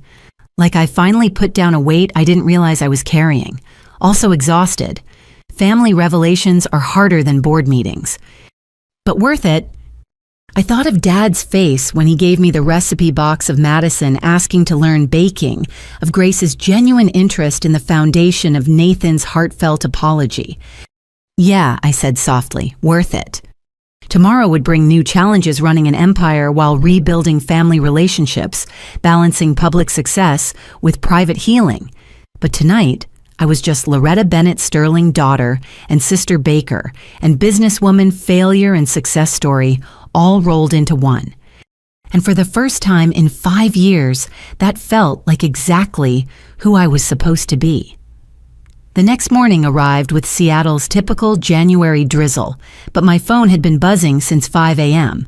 Word travels fast in families, and by dawn, every Bennett relative from here to Boston had heard some version of the previous night's revelations. I sat in my home office, not the penthouse Arthur had left me, but my modest 2-bedroom apartment that I'd never felt the need to upgrade, scrolling through messages that ranged from congratulatory to calculating. The doorbell rang at 7 sharp. Through the security camera, I saw Madison standing in the rain, her usually perfect appearance disheveled. No designer outfit, no flawless makeup, just my sister in yoga pants and a University of Washington sweatshirt I recognized from our college days. "I couldn't sleep," she said when I opened the door. "Can we talk?" I led her to the kitchen, putting on coffee while she sat at my small dining table, fingers tracing the wood grain nervously. The silence stretched between us, years of distance condensed into awkward feet of space. "Bradley left this morning," she said finally. "Not permanently. He said he needed time to think about who he married versus who I've become." "I'm sorry," I said, setting a mug in front of her. "I never meant for the revelation to affect your marriage." Madison laughed bitterly. "It's not about the money, Loretta. It's about the person I showed him I was. The woman who blocked her own sister from entering a building she owned. The wife who's been so focused on appearances that she never noticed her husband's company was failing until a sister she'd dismissed saved it. People make mistakes." "For 5 years," Madison interrupted. 5 years of cruel comments, exclusions, little digs about your failures. That's not a mistake, that's a pattern. And last night, Bradley finally saw it clearly. She pulled out her phone, showing me a text conversation. Bradley's messages were measured but devastating. I fell in love with someone I thought had depth beneath the designer surface. Last night showed me I was wrong. You watched your sister suffer and enjoyed it. I need to reconsider who I'm building a life with. He'll come back, I offered, once the shock wears off. Maybe he shouldn't, Madison said quietly. Maybe I need to figure out who I am when I'm not performing for everyone else. She looked up at me, tears threatening her carefully waterproofed mascara. How did you do it?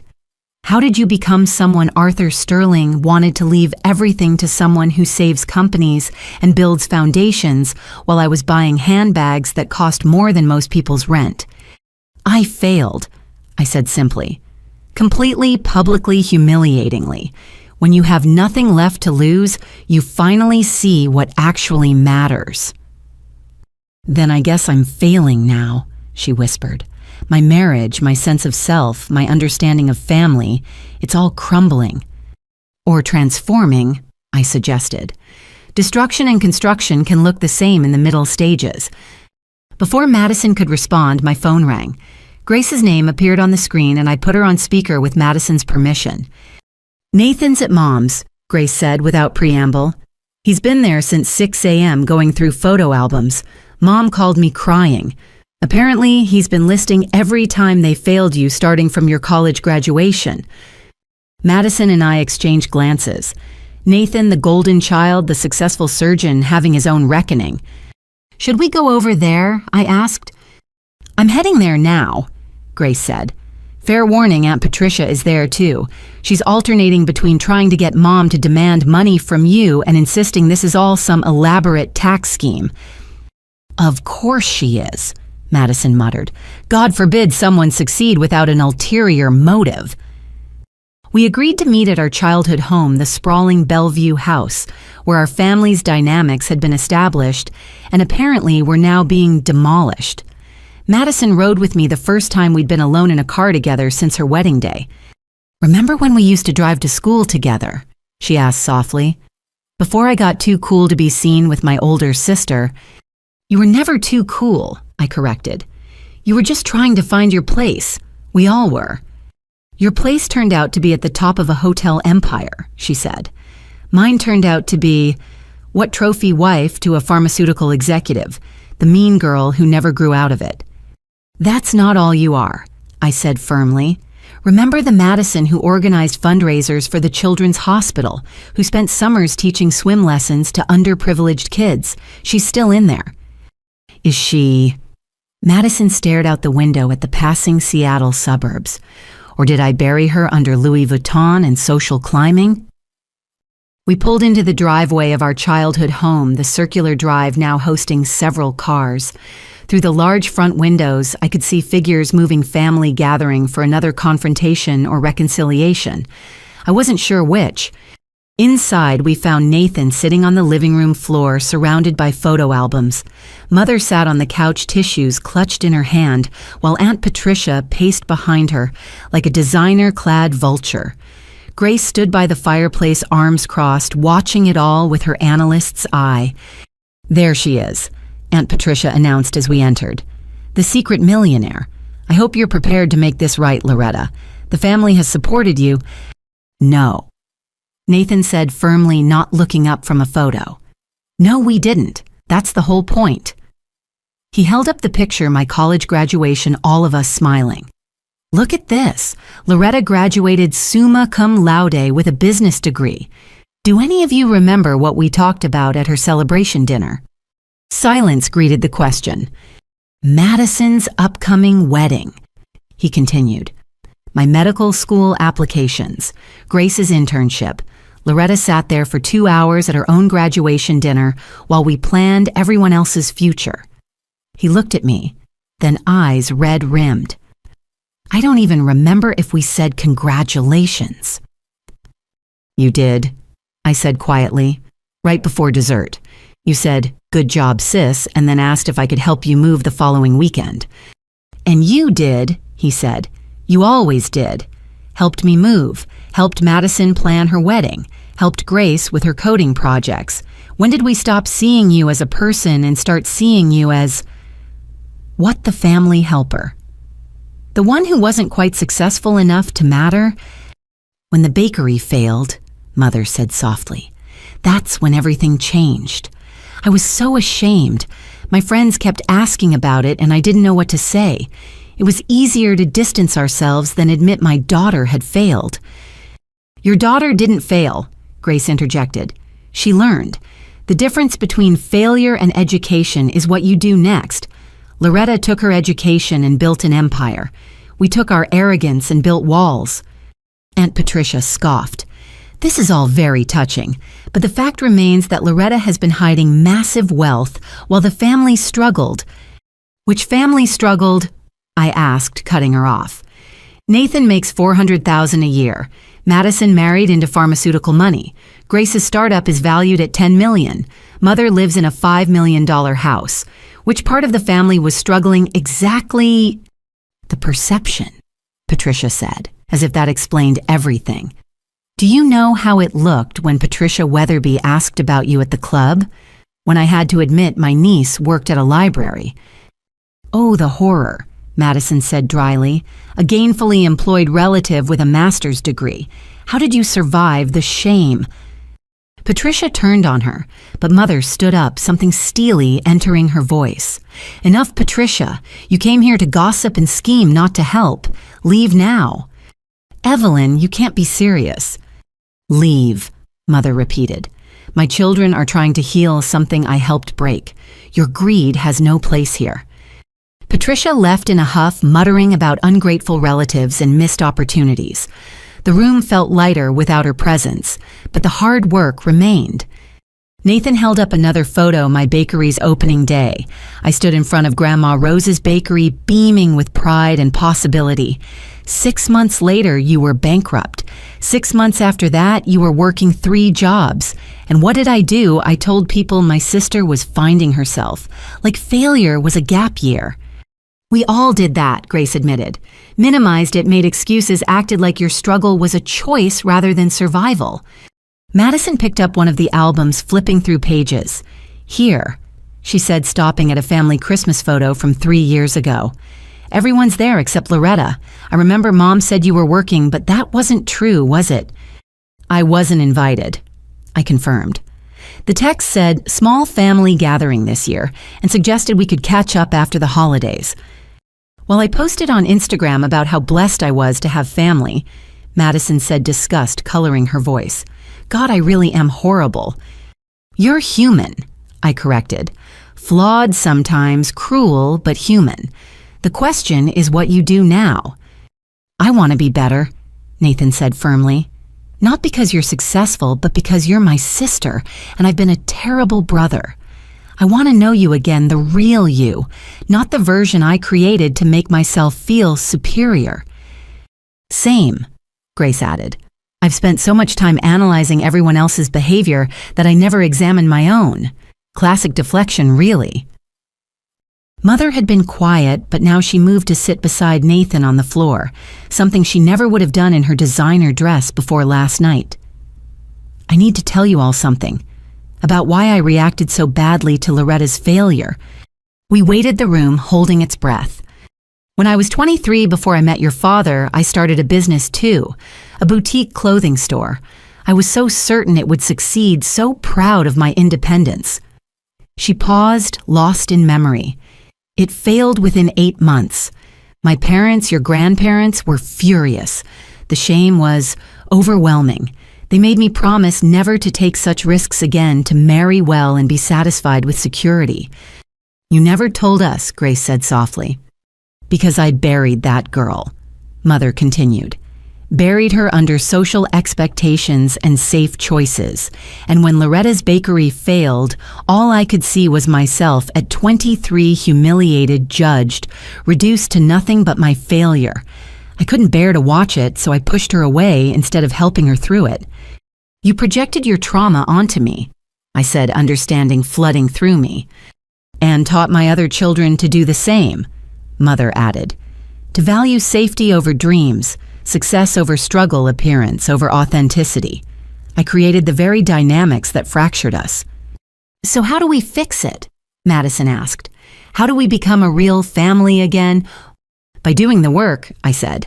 Not grand gestures or sudden changes, but daily choices to be better, to show up, to see each other as people, not roles. I have a suggestion, Grace offered. Family dinner, every Sunday. Not at some fancy restaurant, but rotating between our homes. Cooking together, talking honestly, building new patterns. I can't cook, Madison admitted. I'll teach you, I said. Start with Grandma Rose's recipes. Build from there. And therapy, Nathan added firmly. Individual and maybe family. We have patterns to unlearn, and that takes professional help. Mother nodded slowly. I've been seeing someone since last night. Emergency session this morning. She says I have a lot of work to do on my relationship with failure and success. We all do, I agreed. My phone buzzed, Marcus texting about an urgent hotel matter. For once I ignored it. The Empire could wait, this conversation couldn't. I need to say something. I said, standing to face my family. I forgive you, all of you. Not because what happened was okay, but because holding on to anger is too heavy. But forgiveness doesn't mean forgetting. It doesn't mean unlimited access to my life or resources. It means we start fresh with new boundaries and honest expectations. What kind of boundaries? Madison asked. No money talk, I said firmly. No requests for investments or loans or bailouts. If you're in my life, it's because you want a sister, not a bank. No name-dropping my hotels for special treatment. No sudden business proposals from distant relatives. And absolutely no press leaks or social media posts about the Secret Heiress story. Agreed, Nathan said immediately. I want my sister, not your wallet. The others nodded agreement, and I felt something shift in the room, a possibility of genuine connection that hadn't existed in years. One more thing, I added. This isn't just about me forgiving you. You need to forgive yourselves. Shame is just as toxic as anger, and I won't watch you self-destruct over past mistakes. We're all works in progress. Easier said than done, Madison murmured. Everything worth doing is, I replied. We spent the rest of the morning in that living room looking through photos and sharing memories, not to dwell on failures, but to remember when we were just siblings, before success and failure divided us. Madison found pictures from our childhood lemonade stand. Nathan discovered videos from family vacations when Dad would make us sing road trip songs. Grace pulled out report cards and school projects, evidence of 4 children who once supported each other's dreams. We can be that again, Mother said softly, holding a photo of the 4 of us children covered in flour from a baking project. Different, older, wiser, hopefully, but still family. Speaking of baking, I said, checking my watch. I have a meeting at the Culinary Institute site this afternoon. Want to come see where Grandma Rose's legacy will live on? They all said yes, immediately eager to be included in this new chapter. As we prepared to leave, Madison pulled me aside. Bradley texted, she said, showing me her phone. He's willing to work on things if I am. Says anyone who can admit their flaws that honestly deserves a second chance. What did you tell him? That I'm working on becoming someone worthy of chances, she said, starting with being a better sister. As we filed out to our cars, I caught Mother standing in the doorway of her perfect house, looking somehow smaller and more real than she had in years. Thank you, she called out, for succeeding despite us, for showing us who we could be instead of who we've been. Thank Arthur, I called back. He taught me that empires built on isolation crumble, but those built on connection endure. Then let's build something enduring, she replied, all of us together this time. The rain had stopped weak January sun breaking through the clouds. It felt like a sign not of perfect weather ahead, but of the possibility of brightness after storms. My family had work to do individually and collectively. Trust would take time. New patterns would require practice. But for the first time in 5 years, we were all facing the same direction, seeing each other clearly, and choosing to walk forward together. The Sterling Empire would continue to grow, but the Bennett family, flawed human, and finally honest, might just grow alongside it. The Grandma Rose Memorial Culinary Institute construction site buzzed with activity despite the Saturday afternoon timing. I'd asked the project manager to meet us there, wanting my family to see the tangible reality of what their mockery had missed, not just hotels and wealth, but purpose transformed into action. As our small convoy pulled up to the Capitol Hill location, I saw their faces change. This wasn't some vanity project or tax write-off. The architectural plans displayed on massive boards showed a state-of-the-art facility designed to train the next generation of bakers and pastry chefs. "It's beautiful," Grace said softly, studying the renderings. The design references Grandma's house, the wraparound porch, the kitchen windows. "Architecture with memory," I confirmed. "Every student who walks through those doors will know they're entering a place built on legacy." Tom Martinez, my project manager, jogged over with hard hats. "Ms. Sterling, perfect timing. We're about to pour the foundation for the main kitchen. Would your family like to participate?" I glanced at my siblings and mother, all dressed in their Saturday casual clothes that still cost more than most people's formal wear. "What do you think want to get dirty for Grandma Rose?" Madison surprised me by grabbing a hard hat first. "These shoes are designer," she said, looking at her pristine boots. "But you know what, screw it.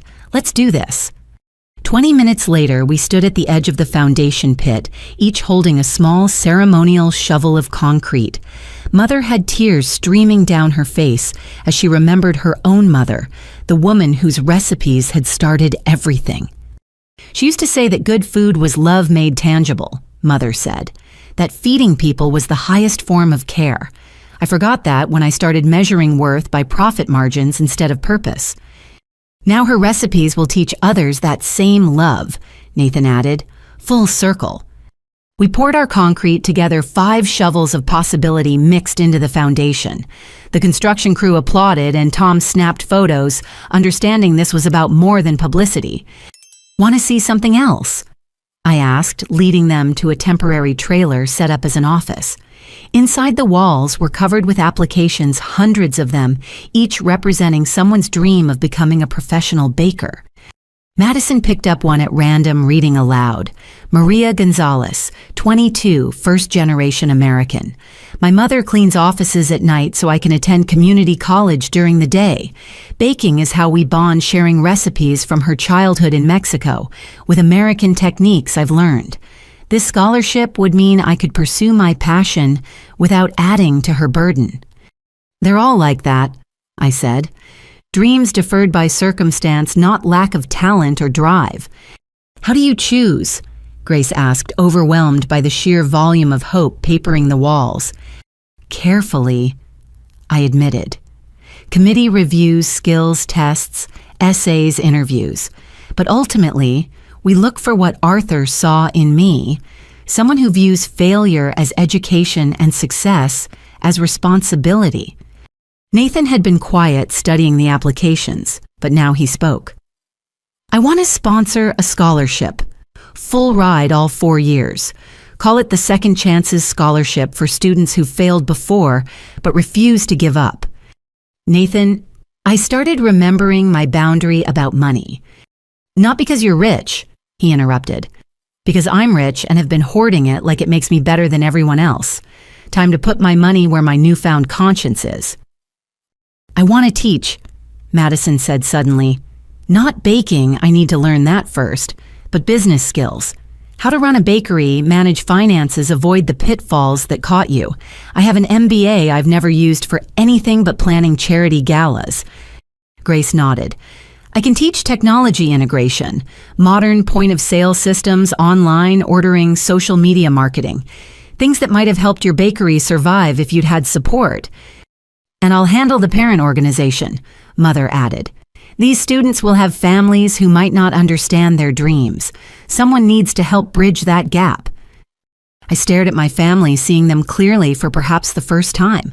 Not just their flaws or their privilege, but their capacity for growth when given the chance.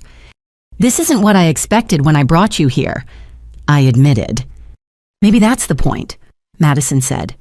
You've been managing our family like you manage hotels, planning for every contingency. But families aren't businesses. Sometimes they surprise you.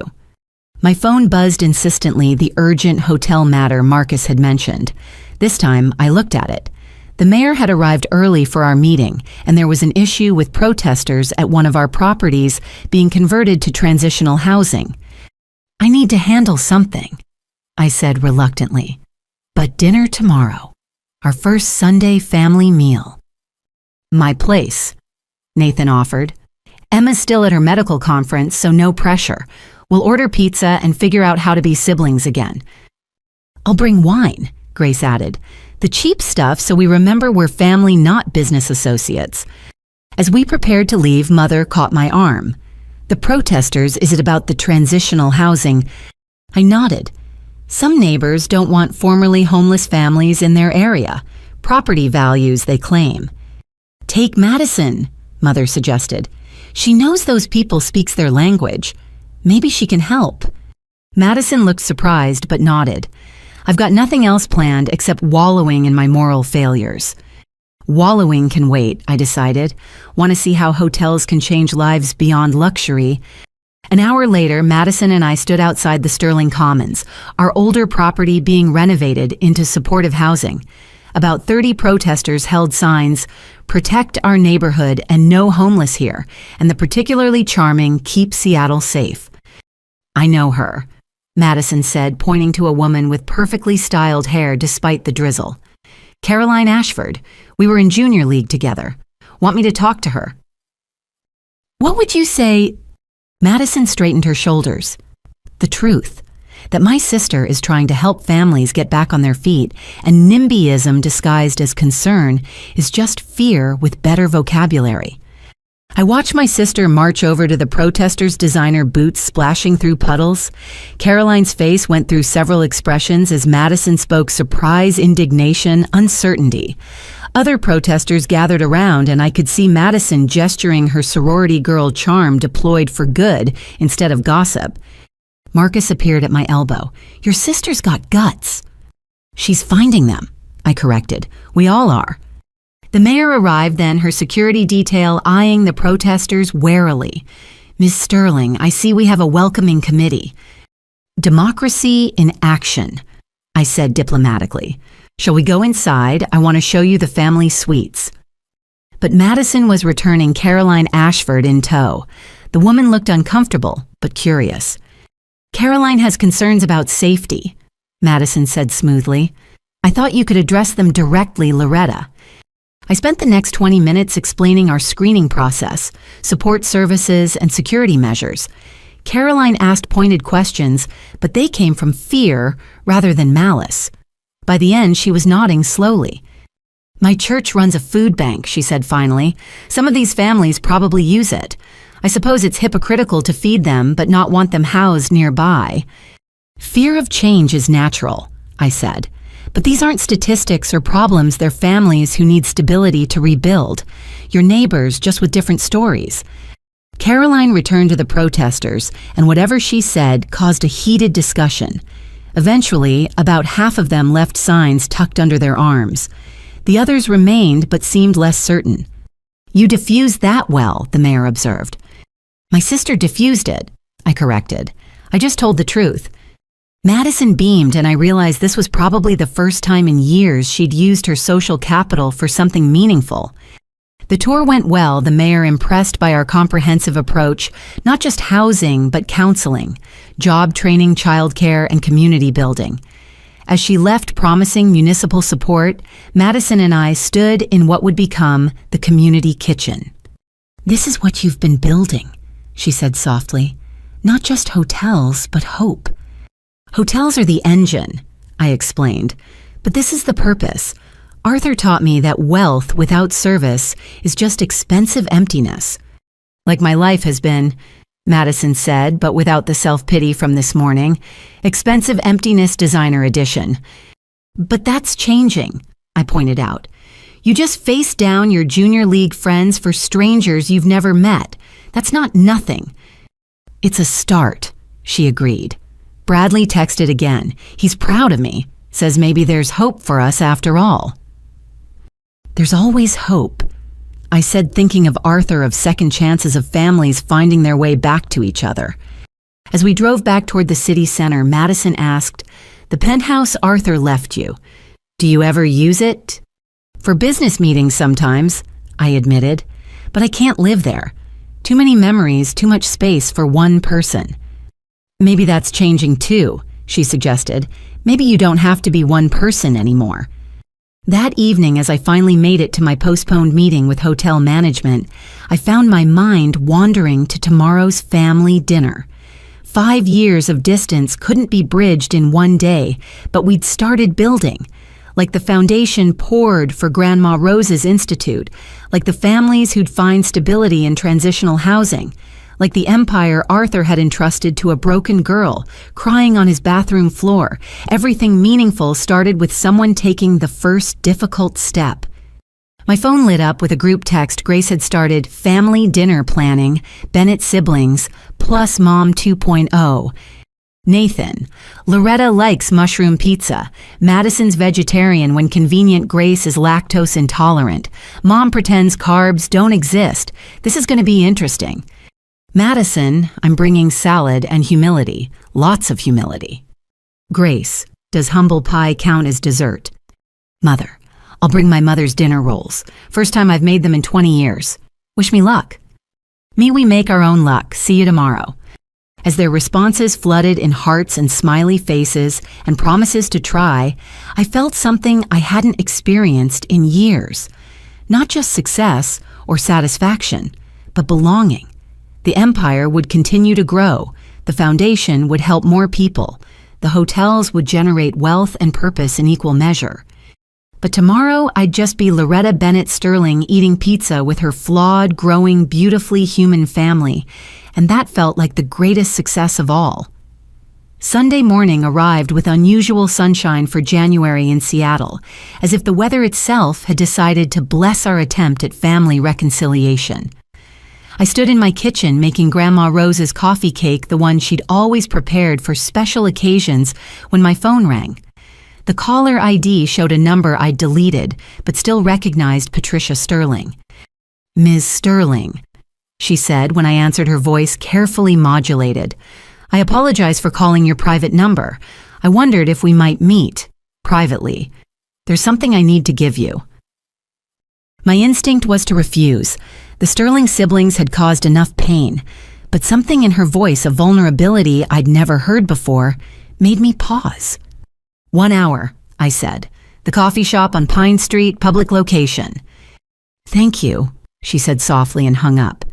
I arrived early, choosing a corner table where I could see the entrance. Patricia entered exactly on time, but she looked different. Gone was the perfectly polished society woman. In her place stood someone who looked tired, older, real. "Thank you for meeting me." She began sitting carefully.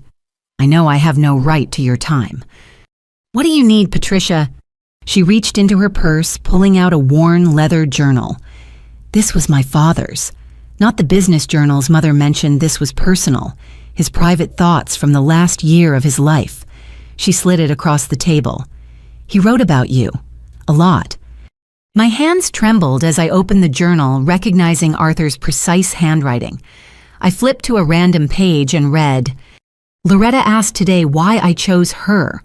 How do I explain that she reminds me of myself at 25, hungry, desperate, convinced the world had no place for failures, but where I had advantages, she has only determination. Where I had family money to fall back on, she has only her grandmother's recipes and a willingness to scrub toilets at 3 a.m. She doesn't know yet that those are better foundations than inherited wealth. She will." "Why are you giving this to me?" I asked, looking up at Patricia. "Because I read it," she admitted, "cover to cover, and I finally understand what we lost. Not money or hotels or inheritance. We lost our father's respect, and you didn't steal it. We threw it away." She pulled out another item, a photograph. Arthur in his hospital bed holding my hand, both of us laughing at something. I remembered that moment. He'd been telling me about the time he'd tried to make croissants and nearly burned down his first hotel kitchen.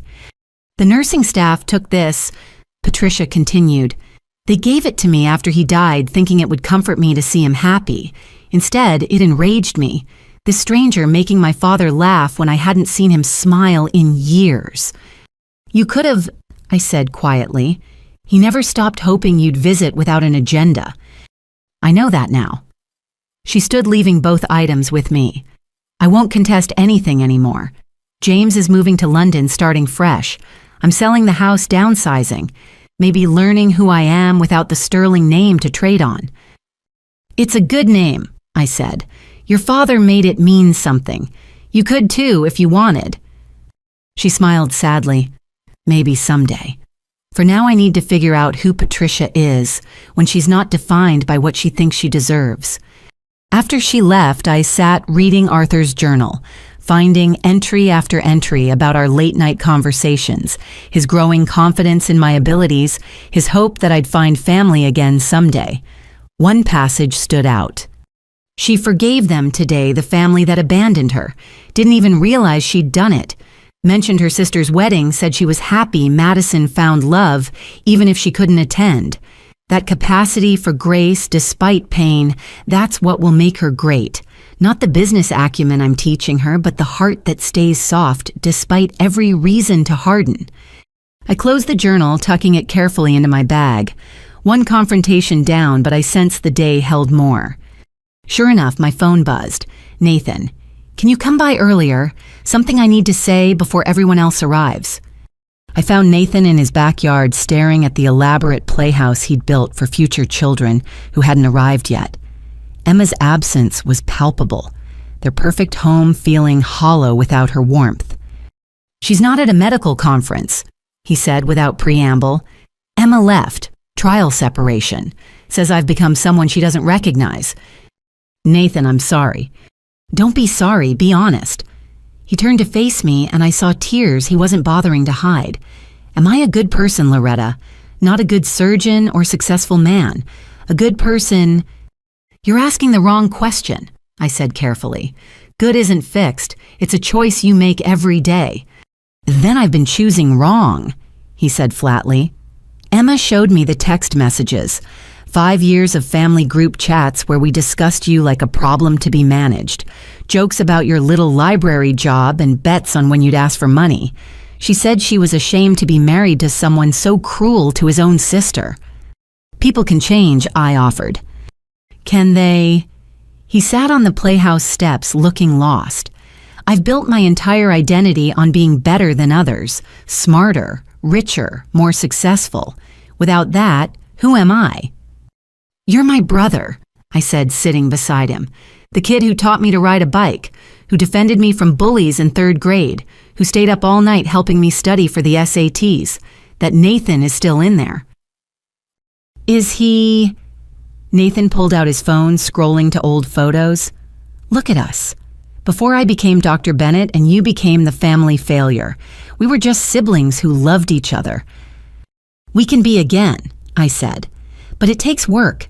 Emma left because she saw you choosing superiority over connection. Choose differently. How? Start small. Today be present at dinner without mentioning your job once. Tomorrow call Emma and admit you need help becoming someone worth coming back to. Next week actually listen when people talk instead of waiting for your turn to impress them. You make it sound simple. Simple isn't easy, I corrected. I spent years rebuilding myself after the bakery failed. You're just starting your renovation project. Grace arrived then earlier than expected. She looked between us, reading the emotional temperature immediately. Emma, she guessed.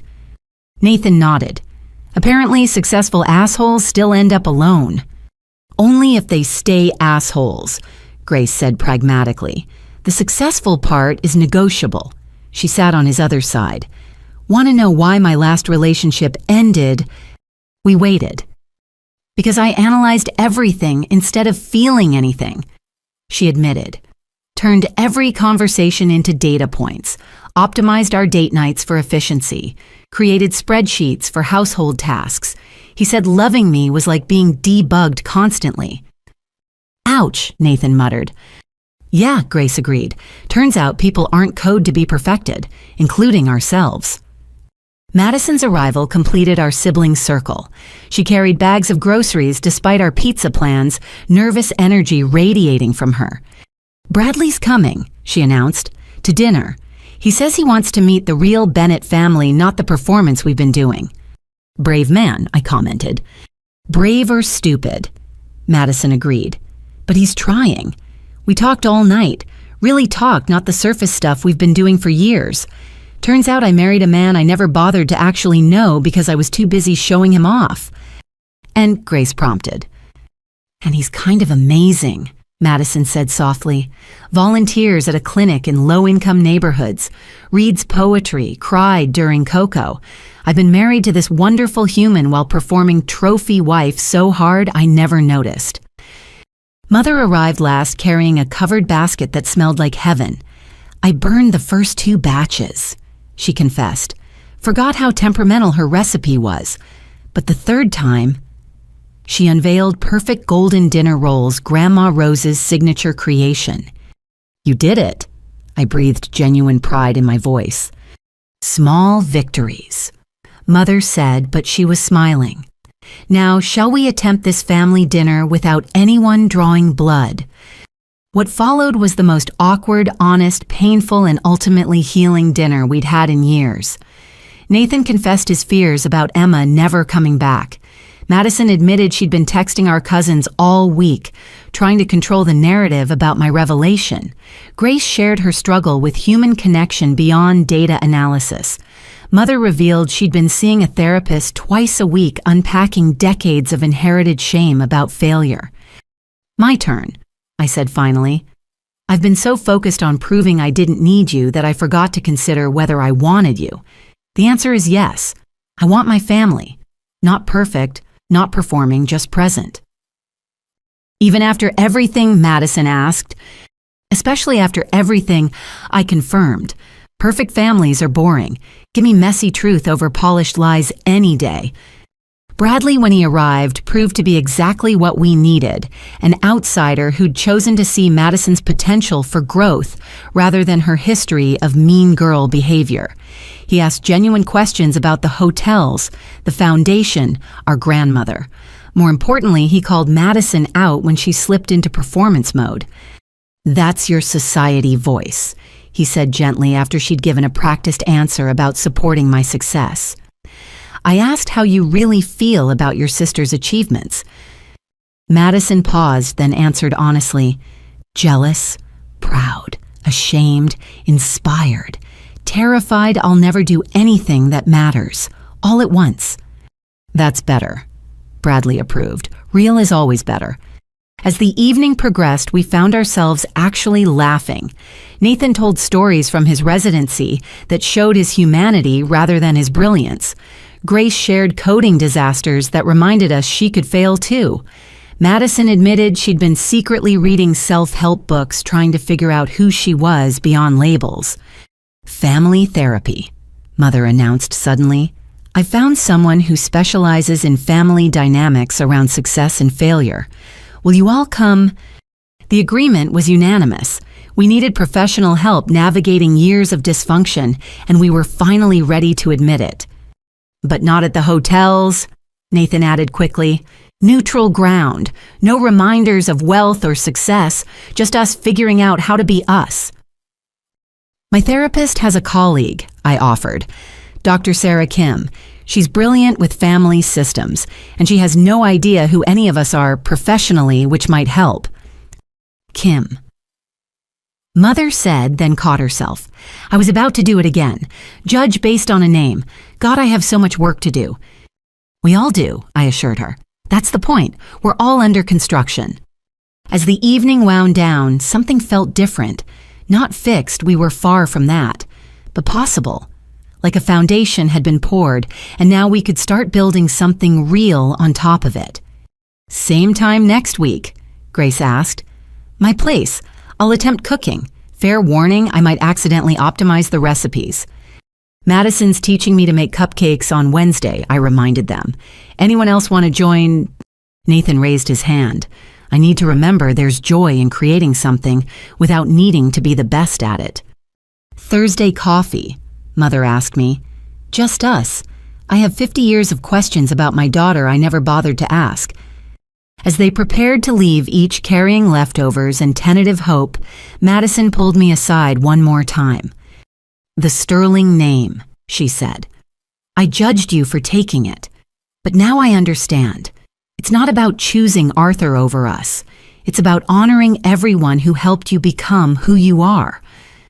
Both families, I agreed. The one that raised me and the one that raised me up. Both matter. Loretta Bennett Sterling, she said, testing the full name. My sister, the woman who refuses to be just one thing. None of us are just one thing, I reminded her. That's what makes us interesting. As I drove home that night, Arthur's journal on the seat beside me, I thought about individual confrontations versus collective healing. Both were necessary. Patricia Sterling facing her entitlement, Nathan confronting his arrogance, Madison battling her superficiality, Grace wrestling with emotional distance, Mother unpacking inherited shame. And me, I was confronting the walls I'd built to protect myself from their rejection. Success had been my armor secrets, my shield. But real strength meant being vulnerable enough to try again, knowing we might fail, but believing we were worth the effort. My phone buzzed with a group text. Nathan had sent a photo of all of us at dinner, laughing at something Grace had said. We looked like a family. Not perfect, not posed, but real.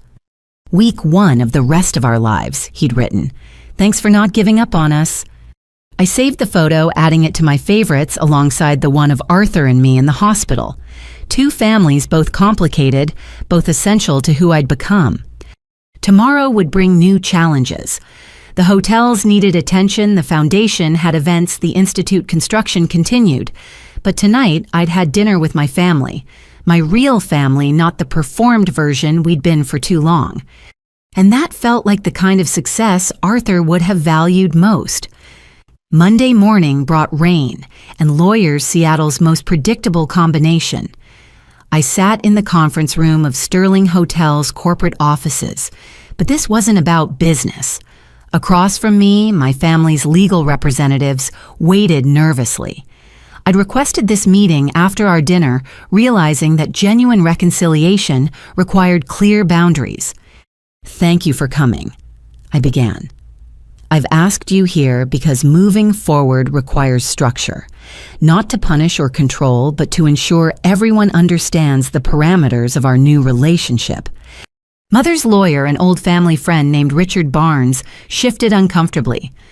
Loretta, surely family matters don't require legal documentation. 5 years of family dysfunction suggests otherwise, I replied evenly. I'm not asking anyone to sign contracts. I'm establishing boundaries that protect everyone, including me. I distributed the documents I'd prepared with my legal team, not binding agreements, but clear statements of intent and expectation. First, I continued financial boundaries. No family member may request personal loans, business investments, or financial guarantees from me or Sterling Hotels. Any legitimate business proposals must go through standard channels like any other vendor or partner. Nathan nodded immediately. That's fair, more than fair. Second, media and social boundaries. No one discusses my net worth, the inheritance details, or Sterling Hotels business with press or on social media. Our family story stays private unless we collectively agree otherwise. What about the charity work? Grace asked. Can we mention the foundation? The foundation is public, I clarified, but our family dynamics around it stay private. You can say I run it, not how you found out or what that revelation meant to our relationships. Madison was reading ahead. This section about employment, no automatic jobs at Sterling Hotels for family members, I confirmed. If you want to work with me, you apply like anyone else, interview competitively, and earn your position. Nepotism would destroy everything Arthur and I built. That's actually a relief, Madison admitted. I've been thinking about what I want to do professionally, but I didn't want you to feel obligated to create a position for me. Mother had been quiet, but now she spoke. The therapy requirement. You're serious about that? Dead serious, I said. Individual therapy for anyone who wants an active relationship with me. Family therapy once a month minimum for the next year. Dr. Kim has agreed to take us on. What if we refuse? Richard asked on Mother's behalf. Then we maintain cordial distance, I said simply. I'll see you at major holidays, exchange pleasantries, but we won't build anything deeper. The choice is yours. It's not really a choice, Mother said softly. Not if we want our daughter back. You never lost me, I corrected. You just stopped seeing me. The therapy is to help us all see clearly. Nathan raised his hand. I've already booked my first individual session. Emma's agreed to couples counseling too if I do the personal work first. Good, I said, genuinely pleased. Now the harder part, acknowledgement and accountability. I stood moving to the windows overlooking Seattle's skyline. I need each of you to publicly acknowledge your behavior, not to shame you, but because secrets and denial are what broke us. Own your actions, then we can move past them. Publicly, Madison squeaked, like a press release. Like honesty with the people who matter, I clarified. Nathan, that means telling your colleagues you've been an arrogant ass and you're working on it. Madison, it means admitting to your social circle that you valued appearances over authenticity. Mother, it means being honest with your friends about why I wasn't at family gatherings. They'll judge us, Mother said. They already do, Grace pointed out. At least this way they're judging truth instead of facades. I'll go first, Nathan said suddenly. I have grand rounds this week. Perfect opportunity to model humility for the residents I've been terrorizing with my superiority complex. The room felt different, charged with possibility, but also fear. Change was terrifying, especially for people who'd built identities on shaky foundations. There's more, I said, returning to my seat. Restitution. We can't pay back emotional damage, Madison said quietly. Not that kind of restitution, I assured her. I want each of you to commit to helping someone the way you failed to help me. Nathan mentor a struggling medical student without making them feel inferior.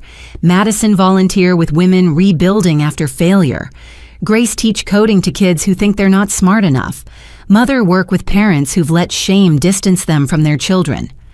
Pay it forward, Mother murmured. Help others to heal ourselves. Exactly. What about you? Grace asked. What's your commitment in all this? Patience, I said immediately. Forgiveness when you slip up, because you will. Presence even when it's uncomfortable. And honesty, no more hiding my success or pretending your rejection didn't hurt. It did hurt, didn't it? Madison said. We broke your heart over and over and you just kept succeeding anyway. Success was my revenge at first, I admitted. Then it became my purpose. Now I want it to be something we share, not the money, but the meaning. Building things that matter, helping people who need it, creating legacy beyond wealth. Richard cleared his throat. This is all very touching, but what happens if someone violates these boundaries? Then we return to polite distance, I said firmly. I won't be manipulated by family any more than by strangers. These terms aren't negotiable. They're the price of genuine relationship with me. You've thought this through, Mother observed. I've had 5 years to think, I reminded her. 5 years of birthdays, alone holidays, excluded achievements, uncelebrated. I know exactly what I need to move forward. We accept, Nathan said immediately. All of it. The therapy, the boundaries, the accountability, whatever it takes. One by one, the others agreed. Even Mother, though I could see the struggle in her face. A lifetime of carefully curated appearances was hard to release. There's one more thing, I said, pulling out a final document. This is a family mission statement, not legally binding, just aspirational, what we want to be for each other. Grace read it aloud.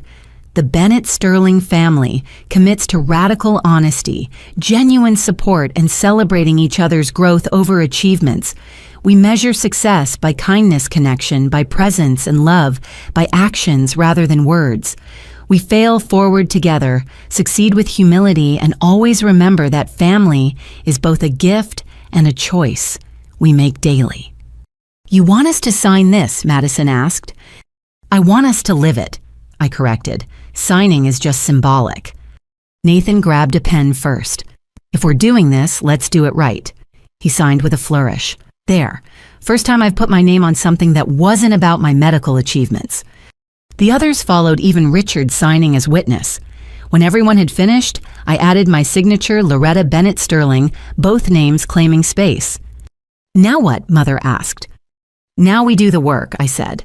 Therapy starts Thursday. I've arranged for Dr. Kim to see us as a group first, then individually. She's cleared her evening schedule. Must be nice to have influence, Madison said, then caught herself. Sorry, that was the old me talking. It's okay, I assured her. Old patterns die hard. That's why we need professional help. As the meeting concluded and my family prepared to leave, each carrying their copy of our agreements and aspirations, Nathan lingered. Emma texted during the meeting, he said. I told her about all this, the boundaries, therapy, accountability. She said it's the first time in years I've sounded like the man she married. There's hope then. Maybe, he said. If I can become someone worth coming back to, someone who doesn't need to be the smartest person in every room. You were never the smartest person in every room, Grace said, overhearing. You were just the loudest about it. See? Nathan said with a rueful smile. I'm learning already. As they filed out, Madison caught my arm. The volunteer work with women rebuilding after failure, were you thinking of something specific? The foundation runs a program called Second Chances, I said. We pair mentors with women recovering from bankruptcy, divorce, addiction, any major life failure. You'd be perfect for it. Even though I've never failed at anything, she asked. Haven't you, I countered gently, your marriage almost ended because you were performing instead of living. That's a kind of failure, too. When you put it that way, she murmured. Yes, I guess I have failed, just more privately than you did. All failure teaches, I reminded her. The question is whether we learn. After they left, I sat alone in the conference room staring at the signed documents. Paper couldn't fix relationships, but it could provide structure for the fixing. Like blueprints for a building, these agreements gave us something to reference when things got difficult. Marcus appeared in the doorway. How'd it go, boss? They all agreed, I said. Therapy boundaries, accountability, restitution, everything. You sound surprised. I am, I admitted. Part of me expected them to choose their comfort over connection, to decide I was asking too much. Maybe 5 years ago they would have, Marcus suggested. But seeing you now, what you've built, who you've become, it changes the calculation. You're not the family failure asking for acceptance. You're the family success offering second chances. I don't want to be either, I said. I just want to be Loretta, their daughter and sister. The titles shouldn't matter. But they do, Marcus said gently. That's humanity for you. We see achievements before character, wealth before worth. At least your family's trying to reverse that now. My phone buzzed with a text from Grace. Just scheduled my first therapy session. Terrified but committed. Thank you for not giving up on us. Then Madison signed up for Second Chances mentor training. Starts next month. Bradley's proud of me. I'm proud of me too. Nathan. Told my surgical team I've been an ass and I'm working on it. They applauded. Literally. Turns out everyone's been waiting for me to admit it. Mother coffee. Thursday after therapy, I want to learn who my daughter really is.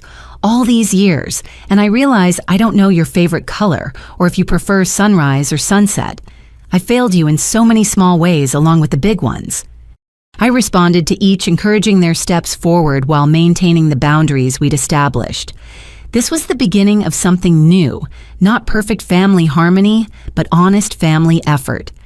Standing, I gathered the signed documents. Tomorrow they'd be filed with my personal papers, not because they were legally binding, but because they represented a promise we'd made to each other. To try, to grow, to choose family not from obligation but intention. The Sterling Hotel's empire would continue to expand. The foundation would help more people. The Culinary Institute would train new dreamers. But none of that success would mean as much as what we'd started today, 5 people committed to becoming the family we should have been all along. Arthur would have approved, not of the documents or structure, but of the intention behind them. He'd known that true legacy wasn't what you built, but who you built it with. And finally, my family was ready to build something together. Not an empire of hotels, but something more valuable, a foundation of trust, strong enough to support whatever came next, and that more than any business success felt like the achievement of a lifetime. Thursday evening arrived with the kind of crisp clarity that made Seattle winters bearable. Our first family therapy session had just ended, leaving us all emotionally raw but strangely hopeful. Dr. Kim had guided us through initial exercises in listening, without defending, speaking, without attacking. Baby steps, she'd called them, learning to walk again as a family. Now we stood outside the restaurant, not the Sterling Grand's 5-star dining room, but a small Italian place in Wallingford that Dad had suggested. Neutral ground, he'd said. Somewhere we can just be family without the weight of success or failure hanging over us. I need carbs after that session, Madison muttered, still dabbing at her eyes. The therapy had hit her particularly hard when Dr. Kim asked her to describe me without using any achievements or failures, just who I was as a person. She'd struggled realizing how little she knew her own sister beyond labels. We all do, Nathan agreed. He looked exhausted but clearer somehow, like someone who'd finally put down a heavy load. Who knew talking about feelings for 90 minutes could be more draining than a 12-hour surgery? Inside the restaurant was warm and unpretentious checkered tablecloths and the smell of garlic bread. Dad had arrived early, claiming a corner table big enough for our expanded group. Bradley had come to support Madison, Emma had surprisingly joined Nathan, and even Grace's ex-boyfriend Marcus, not my Marcus, confusingly enough, had accepted her tentative invitation to join us. "Before we sit," Dad said, standing with a slight grimace that reminded us of his heart condition. "I want to say something. This is still my birthday week, and I've had 70 years to think about what matters. It's not money or achievements or perfect families. It's this people you love choosing to grow together. So tonight we celebrate that choice." We settled around the table, the seating arrangement telling its own story. In the past, we'd have clustered by success level Nathan and Madison together, Grace with whoever she was dating me on the periphery. Now we mix naturally, conversations flowing across old boundaries. "I have an announcement," Emma said suddenly, her hand finding Nathan's. "We've decided to make the separation permanent." Nathan's face fell and she squeezed his hand permanently over. We're moving back in together, starting fresh with new rules and real communication.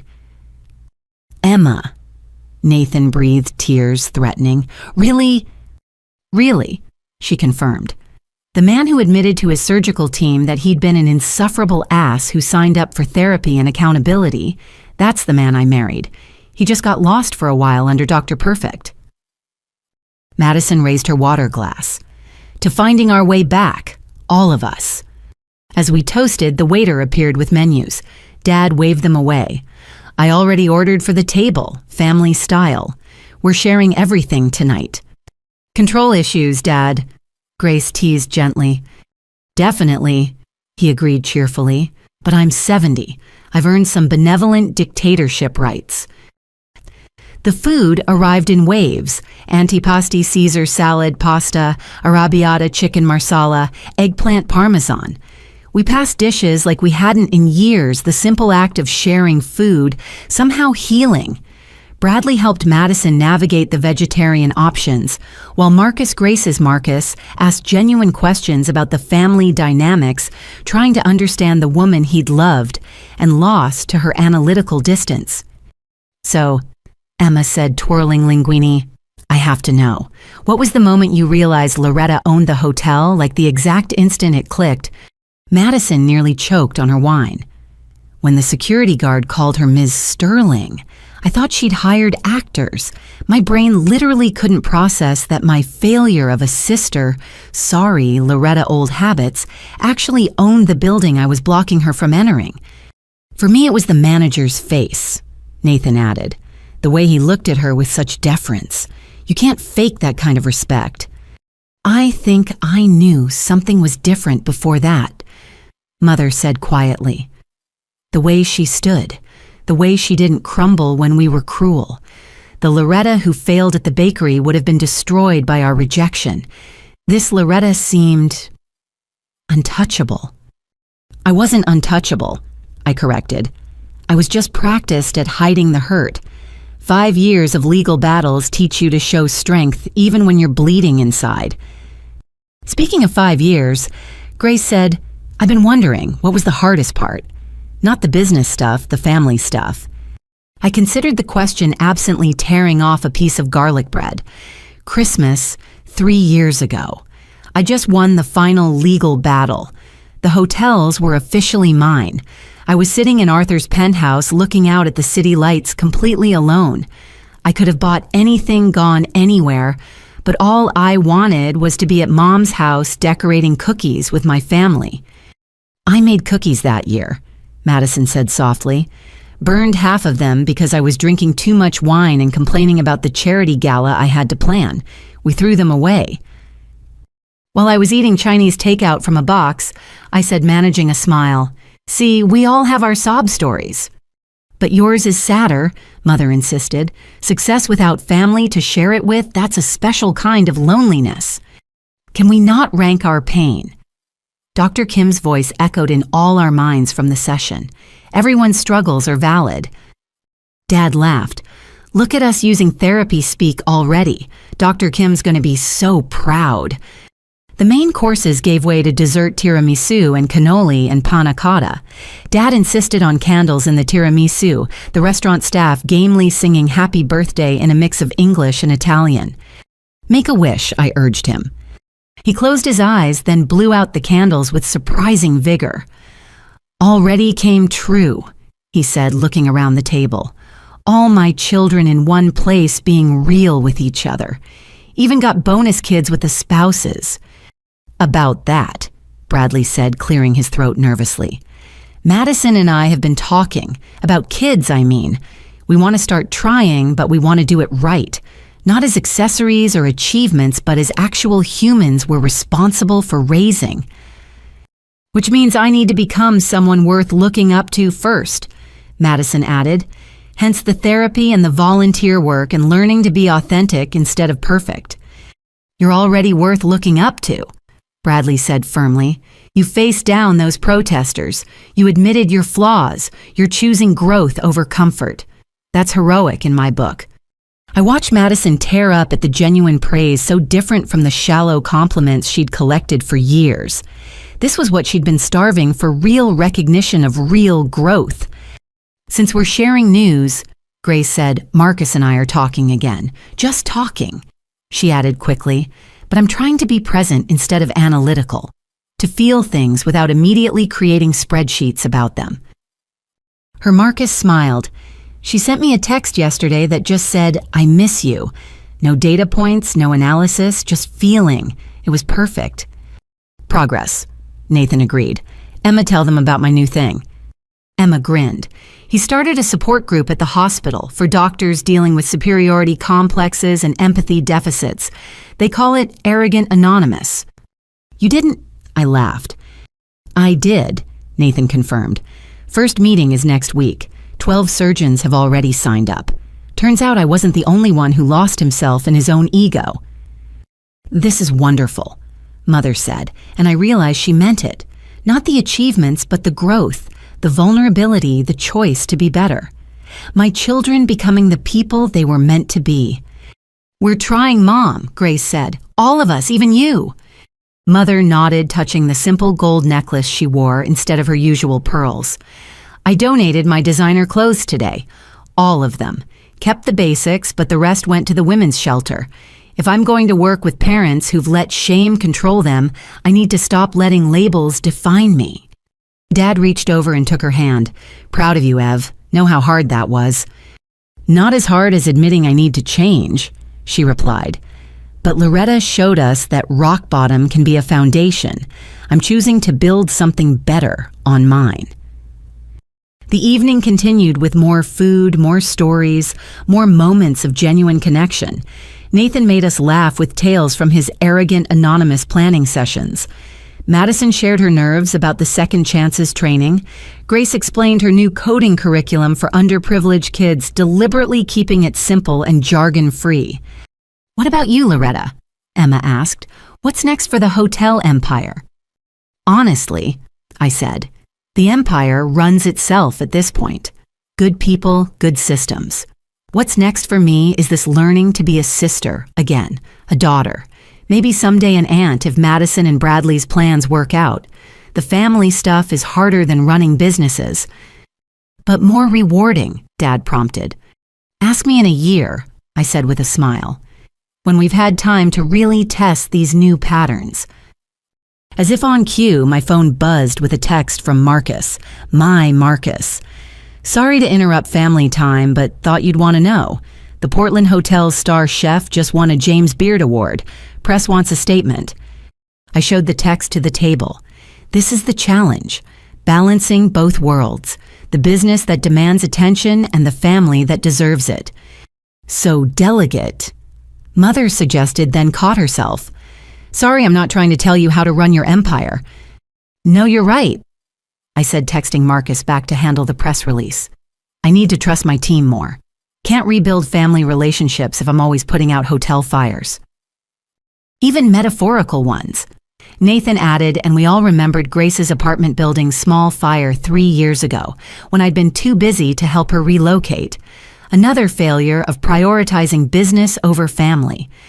The waiter brought the check and Dad reached for it, but I was faster.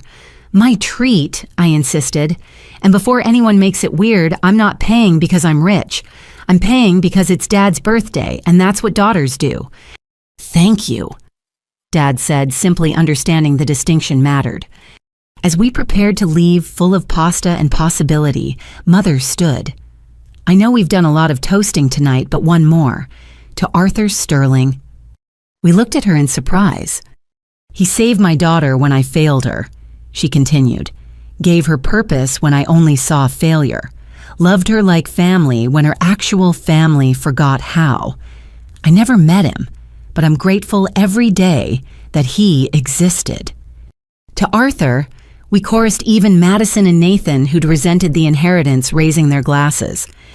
"And to Grandma Rose," I added, "whose recipes started everything, whose values feed people, love them, create community, guided both the failure and the success that followed." "To Second Chances," Madison said. "To family therapy," Grace laughed. "To doing better," Nathan offered.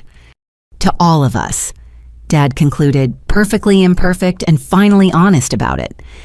Outside the restaurant, we lingered on the sidewalk, nobody quite ready for the evening to end. The December air was sharp, but the warmth of connection kept us talking, planning, hoping. "Same time next week," Nathan asked, "after therapy." "My place," I offered.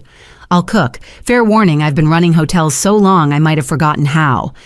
"We'll help," Madison said immediately. "All of us. Cooking together sounds perfect." As we finally dispersed to our separate cars, Dad pulled me aside. "Thank you," he said quietly, "for forgiving us this chance, for becoming who you are despite us." "Because of you too," I corrected. "You never stopped believing I had value even when I had nothing. That call after the auction saved me, Dad. You saved me." "Then we saved each other," he said, pulling me into a hug that smelled of aftershave and garlic bread and home. That's what families do. Driving back to my apartment, I thought about the evening. No dramatic revelations this time, no shocking truths or painful confrontations. Just a family sharing a meal, telling stories, choosing to be present with each other. It was ordinary in the best way, the kind of ordinary we'd lost and were slowly finding again. My phone lit up with the group chat. "Nathan, thanks for tonight. All of it. Madison, best therapy session and dinner combo ever. Grace, Data analysis, 100% improvement in family functioning. Mother, I love you all. Even when you were strangers, I loved you. Now I get to like you too. Dad, best birthday week ever. All my wishes came true. I smiled, adding my own message, this is just the beginning. Love you all. And it was. Not the end of our story, but the start of a new chapter. One where success was measured in shared meals and honest words, where wealth meant having people who chose to grow alongside you, where the greatest achievement was showing up for each other, imperfect but present. The Sterling hotels would continue to thrive. The foundation would change more lives. The Culinary Institute would train new dreamers. But tonight we'd achieved something harder than any business success. We'd been a family. Not because we had to be, but because we wanted to be. And that was worth more than all the hotels in the world. 6 months later, I stood in the gleaming kitchen of Grandma Rose's Culinary Institute, watching the first class of students practice their lamination technique for croissants. The building had been completed ahead of schedule, every detail exactly as we'd envisioned, from the vintage-inspired fixtures that honored the past to the state-of-the-art equipment that promised a bright future. Fold, don't press.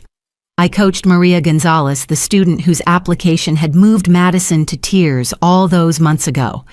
The butter needs to stay in distinct layers. That's what creates the flakiness. Yes, chef, Maria said, then caught herself. I mean, Miss Sterling, sorry. Loretta is fine, I corrected gently. I'm not a chef, just someone who learned from the best. Through the teaching kitchen's windows, I could see my family arriving for today's event. We'd planned this as a soft opening, family, friends, and donors getting a first look at what their support had built. But for me, it was something more. A full-circle moment that even Arthur couldn't have orchestrated better. Madison entered first, her appearance transformed from 6 months ago. Gone were the designer labels and perfect facade. She wore jeans and a simple sweater, her hair in a ponytail, carrying a box of supplies for the Second Chances booth she was setting up in the lobby. Behind her, Bradley carried their 3-month-old daughter, Rose, named for our grandmother and born into a family that had learned to value authenticity over appearances. She slept through the night. Madison announced, proudly kissing my flour-dusted cheek. First time. I feel like a new person. You look happy, I observed, and it was true. The brittle perfection had been replaced by something softer, realer. I am, she said simply. Exhausted, covered in spit up half the time, and happier than I've ever been.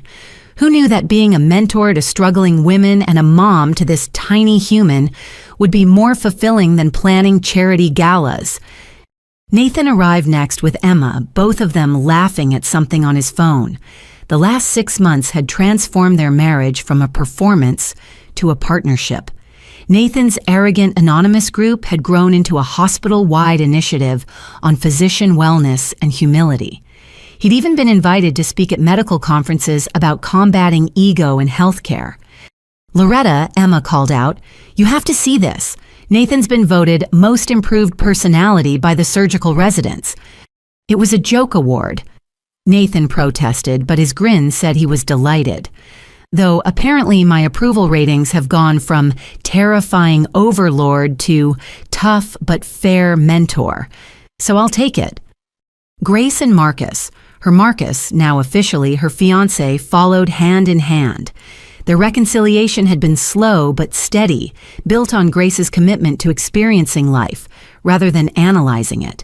She still ran her tech company, but had added a humanities coach to her staff to ensure their products remained human-centered.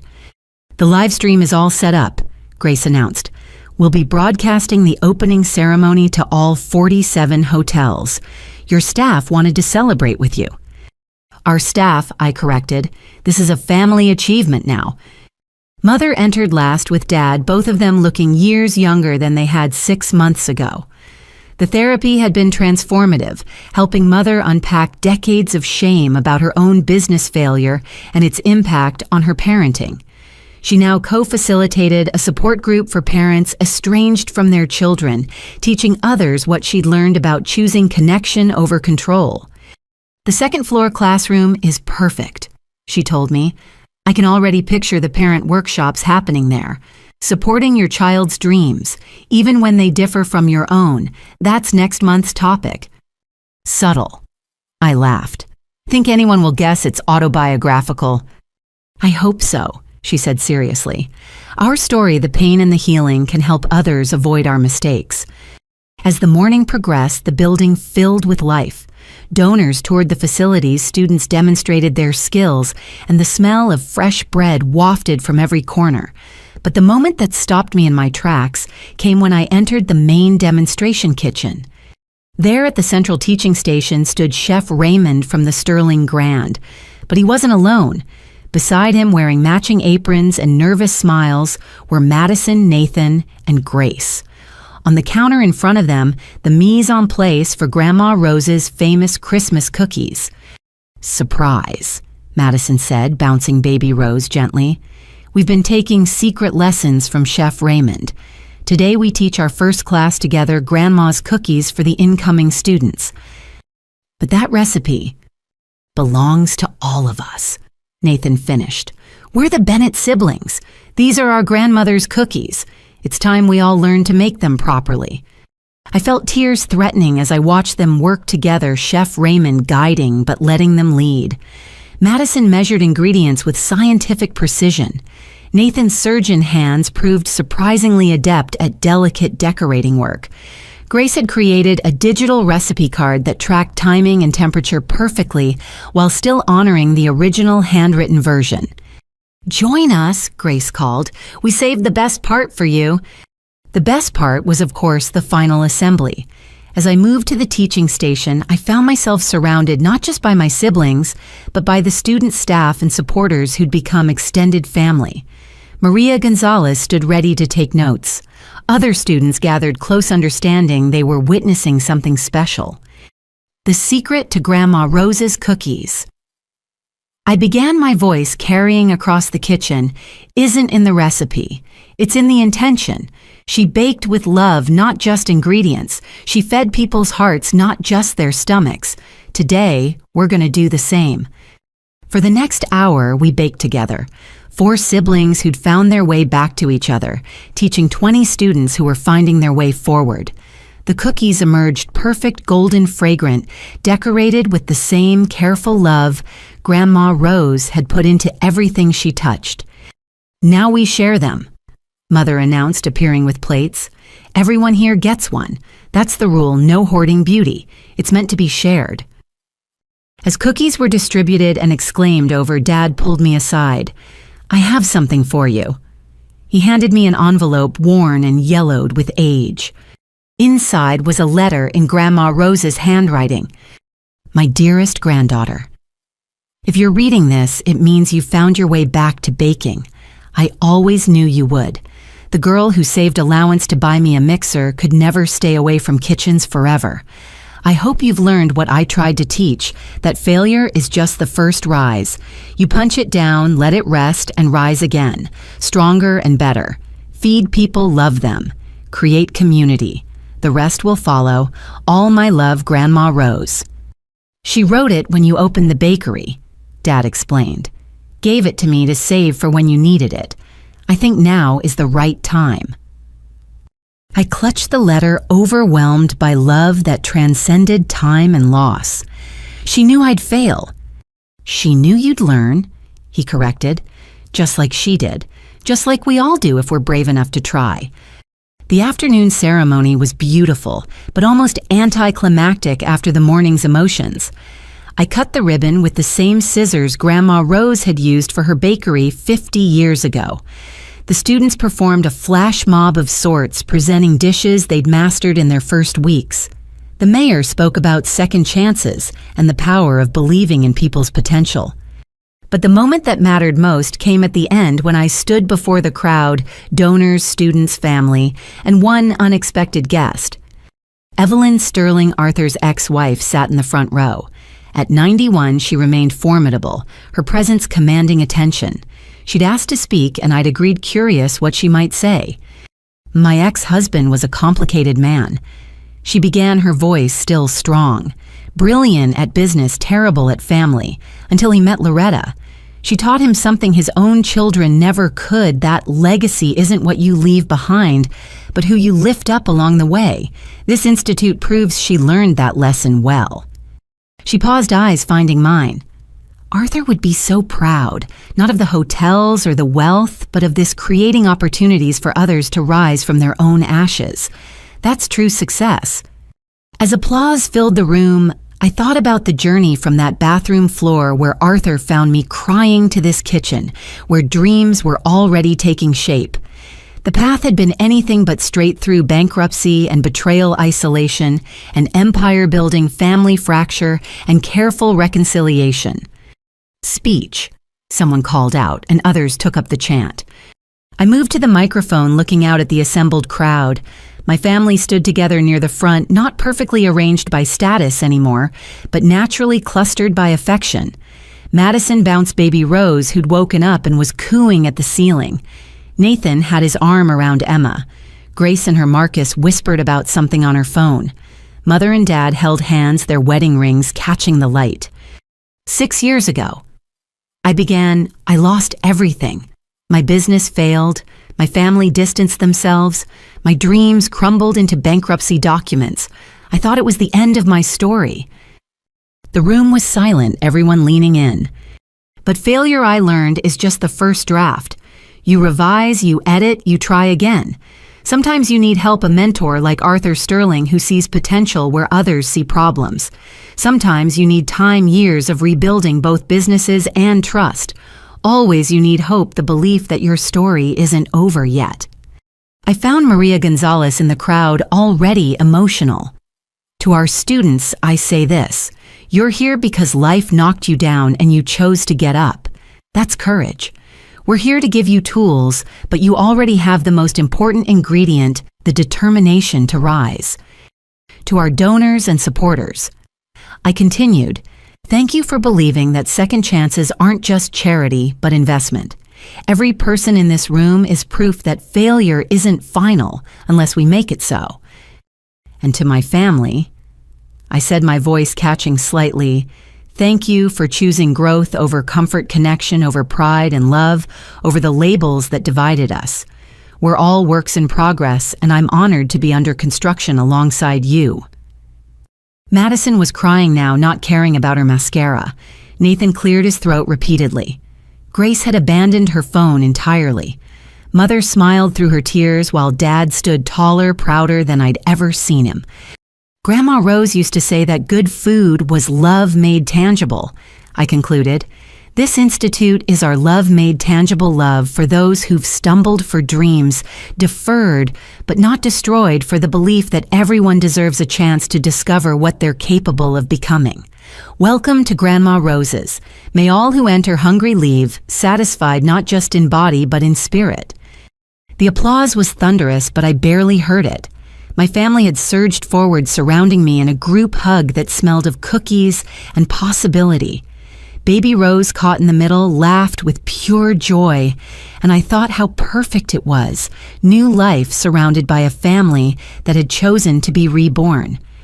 Later, as the celebration wound down and the last guest departed, I found myself alone in the teaching kitchen with my siblings. We'd started cleaning up, falling into an easy rhythm of cooperation that would have been impossible 6 months ago.